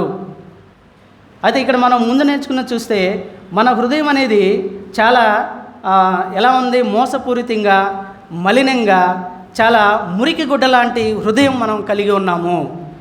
ద ఫస్ట్ రూట్ కాజ్ మన హార్ట్. మనం కలిగి ఉన్న హార్టే అది మురికి గుడ్డ వలె ఉంది, దాంట్లో ఎలాంటి నిజం లేదు, దాంట్లో మోసపూరితంగా ఉంది మన హృదయము. అయితే మరి దావీదు మరి అక్కడ మనకి ఇక్కడ ఏం చెప్తాడంటే దావీదు అంత సత్పురుషుడైనా, అంత యథార్థవంతుడైనా సరే దావీదులో ఎక్కడో ఒక దుష్టత్వపు మచ్చ అనేది దేవుడు చూస్తాడు. ఇది రూట్ కాజ్. దావీదు తప్పు చేయడానికి ఆ రూట్ కాజ్ అది. అయితే ఆ మచ్చను తీసేసి దావీదుని క్లీన్ చేస్తేనే దేవుడు ఎలా వాడుకోవాలో అలా వాడుకోగలడు. కాబట్టి మన జీవితాల్లో కూడా మరి మన జీవితాల్లో మనం పాపంలో ఉన్నప్పుడు, మన శాపంలో ఉన్నప్పుడు, నరకానికి వెళ్ళాల్సిన వాళ్ళు ఉన్నప్పుడు మన హృదయము చాలా మురికి గుడ్డ వలె మరి కడిగినా కూడా క్లీన్ అవునంత చెడ్డ హృదయం మనం కలిగి ఉన్నప్పుడు దేవుడు తానే ఈ భూమి మీదకి వచ్చి మరి ఆయన యొక్క కృప, మరి మన కోసం మన కృప ఇచ్చి, మనం ఎలాంటి అర్హులం కానప్పుడు ఆయన కృప చేత ఆయన కలువరి శిలువలో మన కొరకు మరణించి ఆయన రక్తం ద్వారా మనలో ఉన్న మాలిన్యాన్ని, ఆ మలినాన్ని, అది కడిగి మనల్ని ఆయన కొరకు శుద్ధీకరించుకున్నాడు. కాబట్టి ఇక్కడ మరి దావీదును కూడా మరి దావీదు అనుకున్న దేవుడికి ఒక ప్రణాళిక ఉంది దావీదు మీద. ఆ ప్రణాళిక నెరవేర్చడానికి దావీదులో ఉన్న మచ్చ అడ్డొస్తుంది. ఆ మచ్చను ఫస్ట్ కడిగివేయాలి. అది దావీదుకు కూడా తెలియదు. దావీదుకి తెలియపరచాలంటే మార్గం ఏంటి? అప్పుడు ఏం చేస్తాడు? దేవుడు మనల్ని అట్లా పక్కన పెడతారు. పక్కన పెట్టినప్పుడు ఏమొస్తుంది? మన ఫ్రెండ్ వచ్చేస్తాడు, సాతాను వచ్చేస్తాడు. వాడు ప్లానింగ్ ఘోరంగా ఉంటుంది. వాడు ఎలా ప్లాన్ చేస్తాడో, ఏం చేస్తాడో, అసలు వాడి స్ట్రాటజిక్ అంతా చాలా డిఫరెంట్గా ఉంటుంది. అయితే ఇక్కడ దావీదు విషయంలో కూడా ఏం చేశాడు? ఓకే, మచ్చ ఉంది, దుష్టత్వం ఉంది, నాకు కావాల్సింది ఉంది అని వాడు పకడ్బందీగా ప్లాన్ చేసి, వాడు ప్లాన్ వెనకాల ప్లాన్లు వేసి అన్ని ప్లాన్లు వేసేసి దావీదుని ఫస్ట్ ఏం చేశాడు? యుద్ధానికి వెళ్లకుండా ఇంట్లోనే ఆపేశాడు. ఫస్ట్ అదేం చేసింది అంటే ఒక దావీదులో ఒక లేజినెస్ క్రియేట్ అయింది. ఆ లేజినెస్ యుద్ధానికి వెళ్లకుండా ఇంట్లో ఉన్నాడు. తర్వాత ఏం చేశారు? ఆ తర్వాత మిద్దె మీదకి తీసుకొచ్చాడు. అంటే ఇప్పుడు సీన్లోకి తెచ్చాడు. అంటే ఫస్ట్ బ్యాక్గ్రౌండ్ వర్క్ మొత్తం చేశాడు. దావీదుని ప్రార్థన చేయకుండా, యుద్ధానికి వెళ్లకుండా నిద్రపుచ్చి ఆ సాయంకాల సమయంలో సీన్లోకి తీసుకొచ్చాడు. దావీదు బత్షెబాను చూసినప్పుడు ఆమెతో పాపం చేయటం జరిగింది. అంటే మనలో ఉన్న దుష్టత్వము మనం ఉన్నప్పుడు దేవుడు కూడా సాతాను అలౌ చేస్తాడు. అయితే ఇక్కడ దావీదు మరి చూసినప్పుడు మరి దావీదులో ఆ ఆలోచన కలిగింది. ఫస్ట్ చూసినప్పుడు ఆలోచించడం స్టార్ట్ చేశాడు. అయితే మనకి ఏసేపును కూడా మనం చూసుకుంటే ఏసేపు కూడా శోధన ఎదురైంది. అంటే ఇక్కడ శోధన అనేది అది సడన్గా వస్తుంది. బట్ అదేదో 4 రోజుల నుంచి మనం చూసుకుంటా వచ్చేది శోధన కాదు. కానీ శోధన అనేది సడన్గా మన మీద మనకి ఎదురుగా ప్రత్యక్షం అవుతుంది. దావీదు చూశాడు, దాని గురించి ఆలోచించాడు. మరి యోసేపు ఏం చేశాడంటే దాన్ని చూసినప్పుడు యోసేపు నో చెప్పాడు. ఆ నో చెప్పేది కూడా ఎలా ఉన్నాడంటే హృదయ అంతరంగాల్లో నుంచి ఆ చెప్పేది. కొంతమంది నో చెప్పేటప్పుడు మన యొక్క ఆ నోట్లో నుంచి వస్తుంది కానీ మైండ్లో నుంచి రాదు. కానీ ఇక్కడ యోసేపు చెప్పేటప్పుడు హృదయ అంతరంగాల్లో నుంచి నో చెప్పడం జరిగింది. అక్కడ యోసేపు తప్పు చేయకుండా అక్కడ తప్పించుకుంటాడు. దావీదు ఇక్కడ తప్పు చేయడం జరుగుతుంది. అయితే ఆ తర్వాత దావీదు చేసిన కుయుక్తులు, అసలు ఆయన వేషధారణ, అంటే దావీదు ఇప్పుడు ఎలా అయిపోయాడంటే ఒక కన్నింగ్ మైండ్ వచ్చింది, వేషధారుడైపోయాడు. యథార్థవంతుడిగా ఉన్న దావీదు ఎప్పుడైతే పాపం చేశాడో పాపం చేసిన పాపాన్ని కప్పిపుచ్చుకోవడానికి సాతాను చేసి దక్కితే ఒక్క పాలన వాడు వదిలిపెట్టడు. వాడు నీ చేత చేయించాల్సిన మొత్తం నష్టాన్ని చేసే అంతవరకు కూడా వదిలిపెట్టడు. ఇక్కడ దావీదును కూడా ఏం చేశాడు? ఫస్ట్ తప్పు చేసినప్పుడు దావీదు దేవుని సన్నిధిలో మరి వెళ్ళలేదు, దేవునికి ప్రార్థించలేదు. కానీ దావీదు ఏమనుకున్నాడంటే నేను తప్పు చేశాను, ఎవ్వరూ నన్ను చూడలేదు, ఓకే ఇది ఇంతటితో క్లోజ్ అయిందని చెప్పేసి అనుకున్నాడు. కానీ మనం ఇక్కడ చూస్తే మనం అనుకుంటాము మనం చేసే తప్పు ఎవరు చూడలేదు కదా, నేను ఒక రూమ్లో కూర్చొని నేను చేస్తున్నాను, అది ఎవరు గమనిస్తారు అని మనం ఫోన్లో కూడా మనం చూసేటప్పుడు ఎవరైనా వచ్చినప్పుడు కబక్కన మనం స్క్రీన్ మార్చేస్తాము, లేదంటే మినిమైజ్ చేసేస్తాం దాన్ని. అంటే మనం ఏమనుకుంటాం, ఎవరు చూడలేదు అనుకుంటాం. కానీ దేవుడు మన జీవితాల్లో జరిగే ప్రతి ఒక్కటి కూడా ఆయన చూసే దేవుడే ఉన్నాడు. నువ్వేది చేసినా ఆయన ప్రతిదీ నీ హృదయంలో జరిగే ప్రతిదీ ఆయనకు ముందుగానే తెలిసింది, ఆయన చూసే దేవుడే ఉన్నాడు. అయితే ఇక్కడ మరి దావీదు చూడలేదనుకున్నాడు, వదిలేసిన తర్వాత 3 నెలల తర్వాత మళ్ళీ ఆమె ప్రత్యక్షం జరుగుతుంది. మరి ప్రత్యక్షమైనప్పుడు దావీదుకి చాలా కోపం వస్తుంది. ఎందుకు వచ్చాను ఇక్కడికి, ఎవరు రానిచ్చారని దావీదు కోప్పడతారు. అంటే మనం చేసిన పాపము ఎప్పుడైనా మన ఎదుటికి వచ్చింది అనుకోండి, లేదంటే దాని గురించి ఎవరైనా మన దగ్గర మాట్లాడినప్పుడు మనం అప్పుడు ఏదో తప్పు చేసాము, దాని గురించి మళ్ళీ వాళ్ళు రివీల్ చేసినప్పుడు మనకు ఎలా ఉంటుందంటే చాలా కోపంగా ఉంటుంది.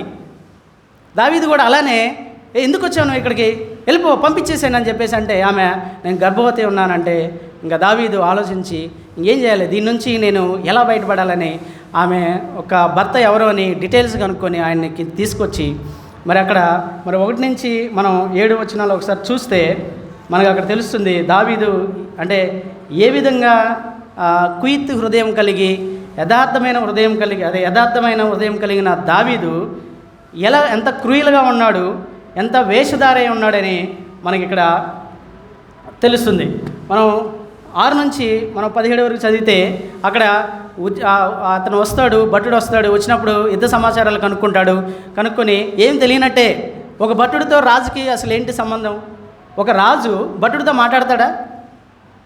ఎక్కడన్నా ఒక రాజు, ఒక ఉన్నత స్థాయిలో ఉన్న రాజు ఒక భటుడితో మాట్లాడుతున్నాడు. ఇక్కడ మనం ఫస్ట్ చూసుకుంటే ఒక శత్రువు కాళ్ళ మీద పడిపోయాడు. అంటే మనం చేసే పాపాలు, దావీదు చేసిన మిస్టేక్స్ ఎంతవరకు తీసుకెళ్తున్నాయి అనేది ఇక్కడ మనకి తెలియజేస్తుంది. కాబట్టి ఇక్కడ మనం చూస్తే మరి భటుడితో మాట్లాడుతున్నాడు. వాడిని ఏం మనం అంటాం చూడు, ఉజ్జగించడం ఏదో అంటా కదా, వాడిని ఆ విధంగా ఎట్లయినా ఇంటికి పంపించాలని చాలా రకాలుగా ప్రయత్నిస్తాడు. వాడికి మంచి రాజభోజనం పెడతాడు, వాడికి అన్నీ చెబుతాడు. నువ్వు అలసిపోయి ఉన్నావు కదా, నువ్వు చాలా ప్రయాణం చేసి వచ్చున్నావు, మళ్ళీ రేపు నీ తిరిగి ప్రయాణం ఉంది, ఒకసారి ఇంటికి వెళ్ళి నువ్వు వేడి నీళ్ళతో స్నానం చేసి ఫ్రెష్గా రెస్ట్ తీసుకొని మళ్ళీ రేపు నీకు తిరిగి ప్రయాణం ఉంది కదా అంటే అతని ప్రయాణం గురించి దావీదు ఎంతో చింతిస్తున్నాడు. దీన్నే వేషధారణ అంటారు. అంటే అతని హృదయంలో ఉన్నది ఒకటి, అతను పైకి ప్రవర్తించేది ఒక రకంగా మనకి ఇక్కడ కనిపిస్తుంది. అయితే ఎన్నో ప్రయత్నాలు చేసి నువ్వు వెళ్ళు అని చెప్పేసి ఎన్నో ప్రయత్నాలు చేస్తుంటాడు. కానీ అతను అక్కడి నుంచి వెళ్ళడు. అతను ఒక మాట అంటాడు. మనం చూద్దాం 8వ అధ్యాయం 8వ వచనం ఒకసారి. తర్వాత దావీదు ఇంటికి పోయి శ్రమ తీర్చుకున్నామని ఊరియాకు సెలవీయగా ఊరియా రాజనగరం నుండి బయలువెళ్ళాడు. బయలువెళ్ళి ఇంటికి వెళ్ళాడా? 30:11. ఇప్పుడు అయితే ఈ కింద వాడు చూస్తే అతను ఏమంటాడంటే, రాజా అక్కడేమో జోరుగా యుద్ధం జరుగుతుంది, అక్కడ శత్రువులు మరి చాలామంది ఉన్నారు, అక్కడ యుద్ధం జరుగుతుంది. ఇలాంటి క్రిటికల్ సిచ్యువేషన్లో నేను ఇంటికి వెళ్ళి నేను ప్రశాంతంగా స్నానం చేసి మంచి భోజనం చేసి నేను ఇంటి దగ్గర పడుకుని నిద్రపోయేంత అలా ఎలా నేను నిద్రపోగలనని అక్కడ ఒక భటుడు అంటాడు. అంటే ఆ యుద్ధం మీద ఉన్న, రాజ్యం మీద ఉన్న కన్సను, ఒక భటుడికి ఉన్న కన్సను ఇక్కడ రాజు అయిన దావీదుకి లేదు. ఎందుకంటే దావీదు పాపంలో పడిపోయాడు కాబట్టి ఆయన ఆలోచనలు, తలంపులన్నీ కూడా కుయిత్తుగా ఆలోచిస్తున్నవి. అసలు జరగాల్సిన దాని గురించి ఎలాంటి ఆలోచన దావీదులో లేదు. అక్కడ యుద్ధం జరుగుతుంది, ఏంటి అక్కడ పరిస్థితి, అక్కడ ఎలా ఉన్నారు, మరి జనాలు ఎలాంటి అవస్థలు పడుతున్నారు అనే ఆలోచన లేదు. కానీ చేసిన పాపాన్ని ఎలా కప్పుచ్చుకోవాలి, ఎలా కడిగేసుకోవాలని చాలా క్విక్ మైండ్తో అక్కడ మనకు ఉండటం జరుగుతుంది. అయితే ఇందులో ఇంకో మాట కూడా అంటాడు, నేను నీకు సెలవిస్తాను, నువ్వు కొన్ని రోజులు ఉన్న తర్వాత వెళ్ళిపో అని ఇంకో మాట కూడా అక్కడ ఉన్న పద్ధతిని దావీదు అక్కడ ఉల్లగిస్తున్నాడు. అక్కడ ఏంటంటే ఒక భటుడికి లీవ్ కావాలంటే అట్లీస్ట్ ఒక 6 నెలల ముందు వాడు అప్లై చేయాలి.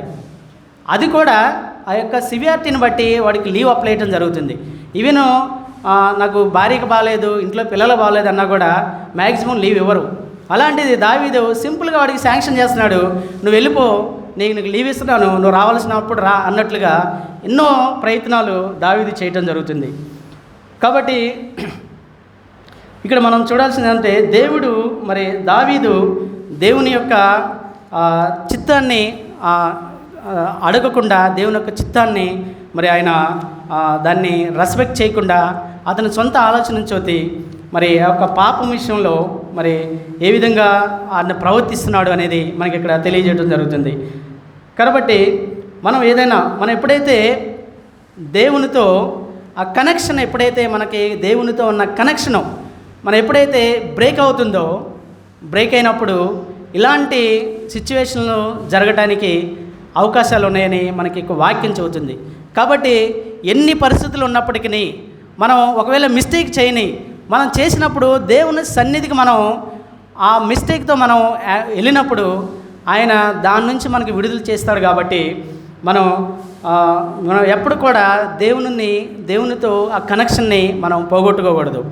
అంటే యాక్చువల్గా మనం ఏమనుకుంటాం, పాపం అంటే మనకున్న అబ్రివేషన్ ఏంటి? పాపం అంటే, సిన్ అంటే ఏంటి?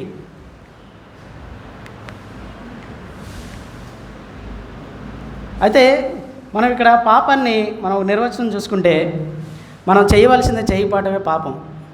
మనం అనుకుంటాం నేను తప్పు చేశాను, చేయకూడదని చేశాను అంటావు. చేయవలసింది నువ్వు చేయనప్పుడే చేయకూడదు దాని గురించి ఆలోచిస్తావు, దాన్నే చేస్తావు. కాబట్టి ఇక్కడ దావీదు ఏం చేయాలి? ప్రార్థించాలి, దేవుని సన్నిధిలో అడగాలి. మరి అక్కడ యుద్ధం జరుగుతుంది, దాని గురించి ప్రార్థించేవాడే ఉండాలి.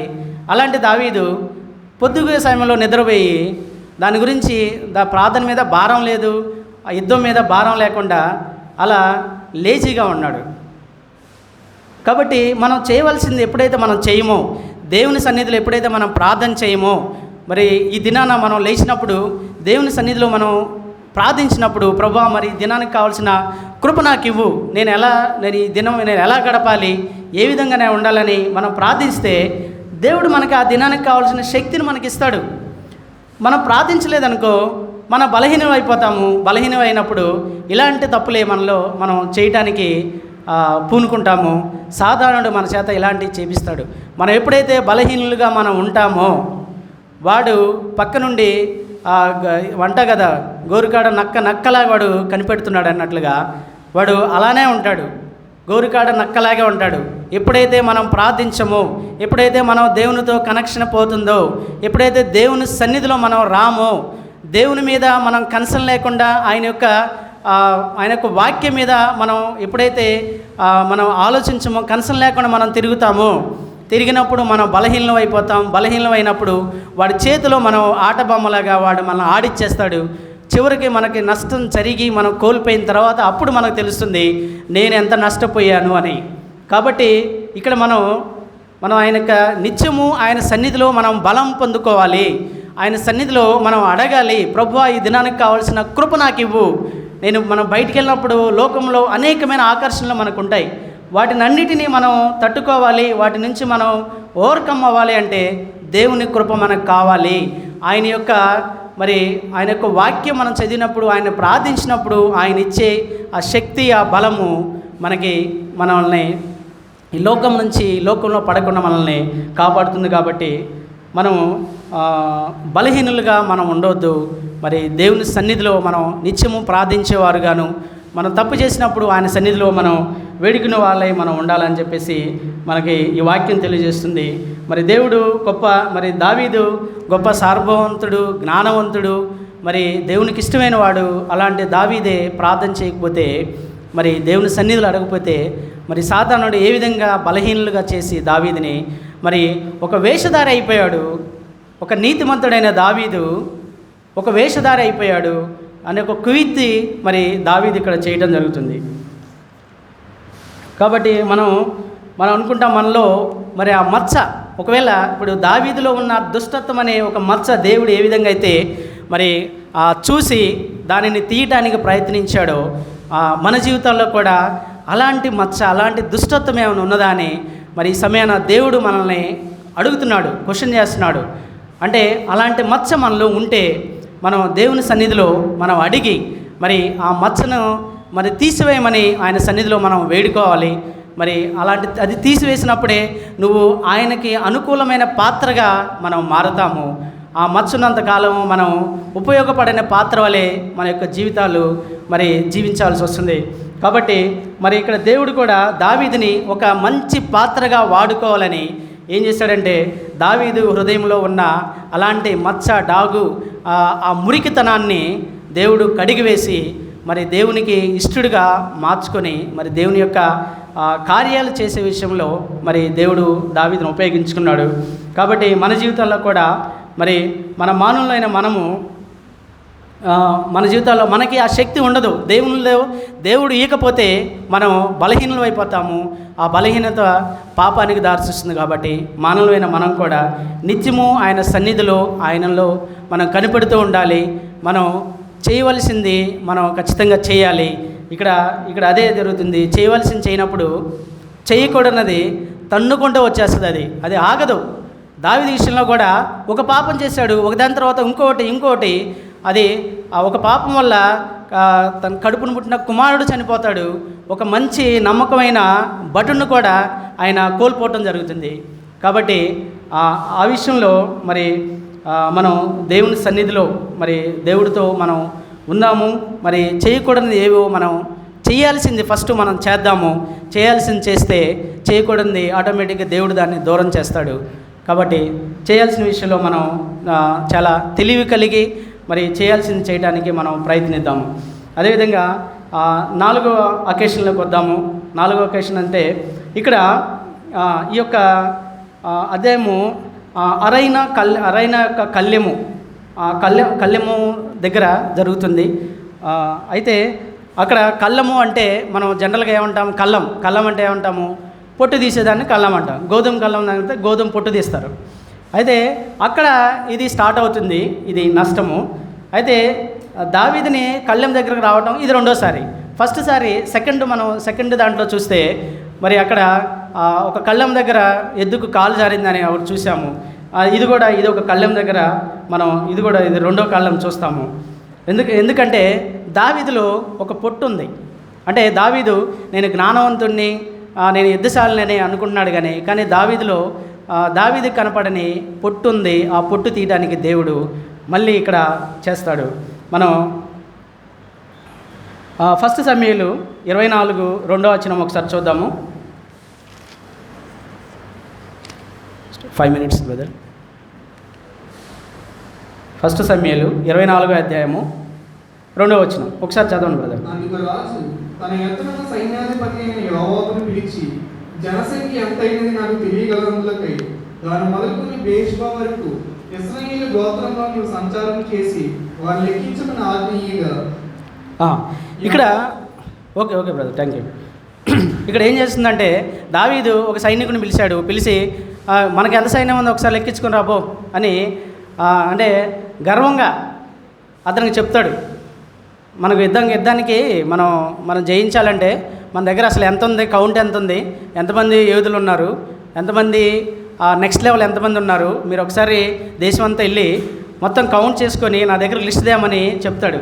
అప్పటికి అక్కడున్న ఒక సైనికుడు చెప్తాడు ఏమనంటే, రాజా మనం ఇప్పటివరకు యుద్ధాలు గెలిచిన యుద్ధాలు ఏది కూడా మనం ఎంతమంది జనం ఉన్నారనే జనం మీద ఆధారపడలేదు, కానీ మనం దేవుని మీద ఆధారపడి ఈ లెక్క అంతా 100 మంది ఉన్నా కూడా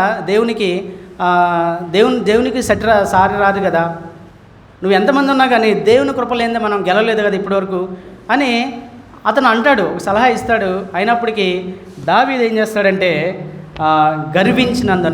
దావీదు గర్వించినందున అతనికి స్ట్రిక్ట్గా ఆజ్ఞిస్తాడు. చెప్పేలా నాకు తెలియదు ఆ విషయం, నువ్వు చెప్పింది వినాలా అన్నట్లుగా, నువ్వు చెప్పింది ఏమో అవసరం లేదు, నేను చెప్పిన పని నువ్వు చెయ్యి, నువ్వు వెళ్ళి కౌంట్ చేసుకొని రాపో అని చెప్పేసి అక్కడ చెప్పడం జరిగింది. అయితే ఇక్కడ మనం చూస్తే 10వ వచనంలో తర్వాత దావీదు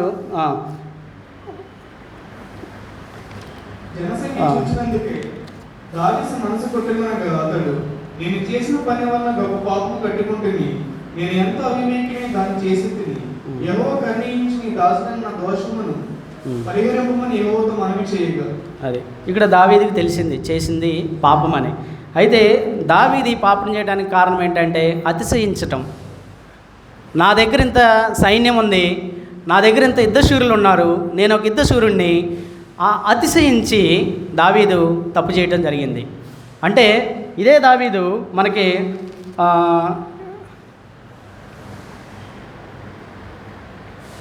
అంతకుముందు అధ్యాయులు అంటాడు, ఏమంటాడంటే దేవుడు కత్తి చేత కాదు బలం చేత కాదని దేవుని యొక్క కృపచేతే మనకి విజయం వస్తుందని అన్న దావీదు ఇప్పుడు ఏమంటున్నాడంటే, నువ్వు వెళ్ళి యుద్ధశూరులు ఎంత ఉన్నారో నువ్వు చూసుకొని రాపో, మనం యుద్ధానికి వెళ్ళాలి, మనం ఎంతమందిని జయించగలం, మన దగ్గర ఎంతమంది వీరులు ఉన్నారని అతిశయించాడు, గర్వించాడు. నా దగ్గర కావాల్సిన మిలిటరీ ఉంది, స్ట్రాంగ్ మిలిటరీ ఉంది, నేను ఎవరినైనా ఎదుర్కోగలనని అతిశయించి గర్వించి దావీదు తప్పు చేయడం జరిగింది.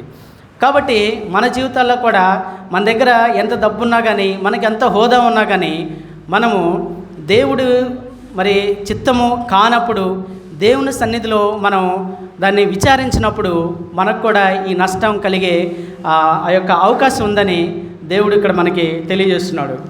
కాబట్టి మన ఆత్మీయంగా మనలో ఎలాంటి గర్వం అనేది ఉండవు. గర్వము అది ఎక్కడికి తీసుకుంటే మన పతనానికి దారితీస్తుంది. ఇక్కడ దావీదుకి వచ్చిన గర్వము దావీదు యొక్క పతనాన్ని కోరుకుంది. ఆ తర్వాత ఏం జరిగిందనేది నెక్స్ట్ వెళ్తే మనకి తెలుస్తుంది. 24:17 ఒకసారి మనం చదువుదాము. 16-17 ఒకసారి చదువుదాము. అయితే దూత యెరూషలేముపై హస్తము చాపి నాశనం చేయబోయినప్పుడు యెహోవా క్రింద నుంచి సంతాపం ఉంది. అంతే చాలును, ఈ చేయి తీయమని జనం నాశనం చేయి దూతకు ఆజ్ఞించును. యెహోవా యువకుడైన అరమోను యొక్క కళ్ళం దగ్గర ఉండగా. ఓకే బ్రదర్, 16 వచనం. ఓకే, ఇక్కడ 16 వచనం చూసుకుంటే ఇక్కడ ఏంటంటే 70,000 మంది చనిపోతారు సైనికులు. దావీదు గర్వించిన దానికి, దావీదు చేసిన తప్పుకి సైన్యంలో 70,000 మంది చనిపోతారు. అయితే ఇక్కడ మనకి ఇంకా పైన చూస్తే 10వ వచనం తర్వాత మనకి కింద చదివితే మరి దేవుడు మరి ఒక ప్రవక్తని దావీదు దగ్గర పంపిస్తాడు. దావీదు దగ్గర పంపించి దావీదుకి ఒక 3 ఆఫర్లు ఇస్తారు. అయ్యేంటో ఒకసారి చదువుతారు బ్రదర్. 13వ వచనం.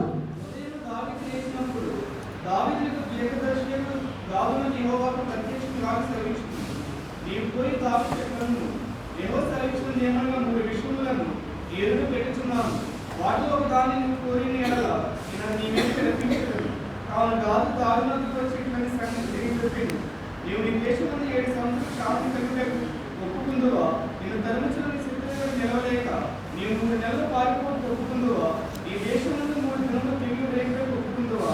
యోచన చేసి నన్ను పంపడానికి నేను ఇవ్వవలసిన ఉత్తరం నిశ్చయంగా తెలియజెప్పమనేను. అందుకు దావీదు నాకేమీ కాచుకున్నది, ఒక చిక్కులో ఉన్నాను. యెహోవా బహువాత్సల్యత గలవాడు కనుక మనుషుని చేతిలో పడకుండా యెహోవా చేతిలోనే పడుతుంది కాకని గాదుతో అనెను. అయితే ఇక్కడ దావీదు తెలివిగా ఆలోచించేమన్నాడంటే, ఎవడో శత్రు చేతిలో నేను దెబ్బలు తినే కంటే అక్కడ పడే కంటే అదేదో కీడో మేలో సావో ఏదన్నా కానీ ప్రభా నేను నీ దగ్గరే ఉంటాను, నువ్వే నన్ను శిక్షించు అని దావీదు మరి దేవుని దగ్గర రావడం జరుగుతుంది. అంటే దావీదు చేసిన ఆ యొక్క ఆలోచనకి, దావీదుకు వచ్చిన యొక్క గర్వానికి, మరి దావీదుకు వచ్చిన అదొక అతిశయానికి దేవుడు మరి 70,000 మందిని సైనికుల్ని, మంచి సైనికుల్ని దావీదు కోల్పోవడం జరిగింది. కాబట్టి అదే కాలంలో మరి దావీదు వెళ్ళి తర్వాత బలిపీఠం కట్టి దేవుణ్ణి అక్కడ దహన బలులు అవి అర్పించడం జరిగింది. దాని ద్వారా దేవుడు ఆ యొక్క దహన బలుల ద్వారా దేవుడు శాంతించి అక్కడి నుంచి ఆ యొక్క నాశనం చేసే దూతను అక్కడి నుంచి ఆగిపోమని దేవుడు చెప్పడం జరిగింది. కాబట్టి ఇక్కడ మనం గమనించాల్సింది ఏంటంటే, మన జీవితాల్లో కూడా మన ఇంట్లో యాజ్ ఎ పేరెంట్గా మనం ప్రార్థన చేయనప్పుడు, బలిపీఠం అనేది మన ఇంట్లో లేనప్పుడు ఇలాంటి నష్టాలు జరగడానికి అవకాశాలు ఉన్నాయని ఇక్కడ మనకి తెలియజేయడం జరిగింది.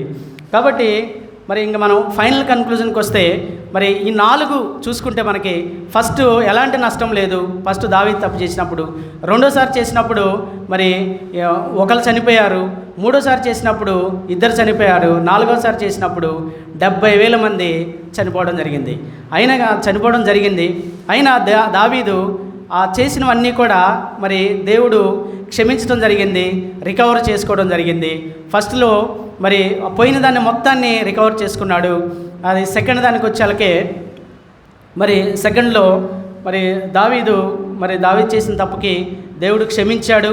అక్కడ క్షమించి మరి ఆ యొక్క మందసం తీసుకెళ్లే విషయంలో మళ్ళీ దేవుడి స్థలంలో పెట్టాడు, అక్కడ క్షమించాడు.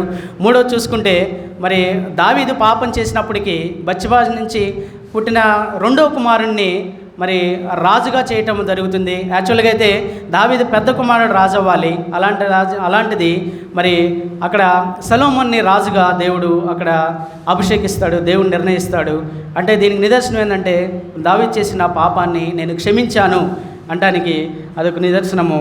అదేవిధంగా ఇక్కడ మరి 4వది చూసుకుంటే మరి దేవుడు మరి బలిపీఠం కట్టి మరి దేవుణ్ణి ఆరాధించినప్పుడు మరి అక్కడ దేవుడు క్షమించడం జరుగుతుంది.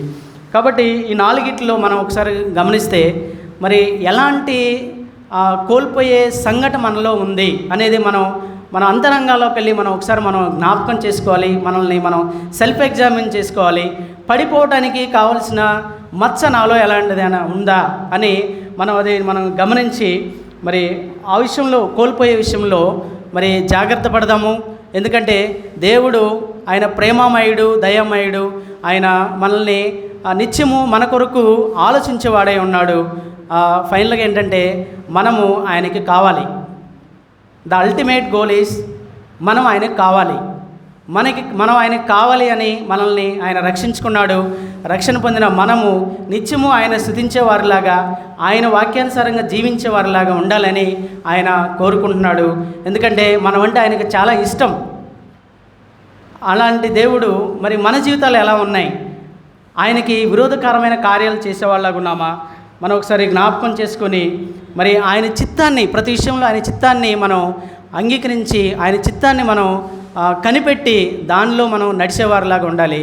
కాబట్టి ఈ యొక్క వాక్యాన్ని బట్టి మరి ఫస్ట్ది చేయాల్సింది, ఫస్ట్ది ఏంటంటే మరి అతను ఆపబట్టుకోలేక, అతను సహించలేక పాపం చేశాడు.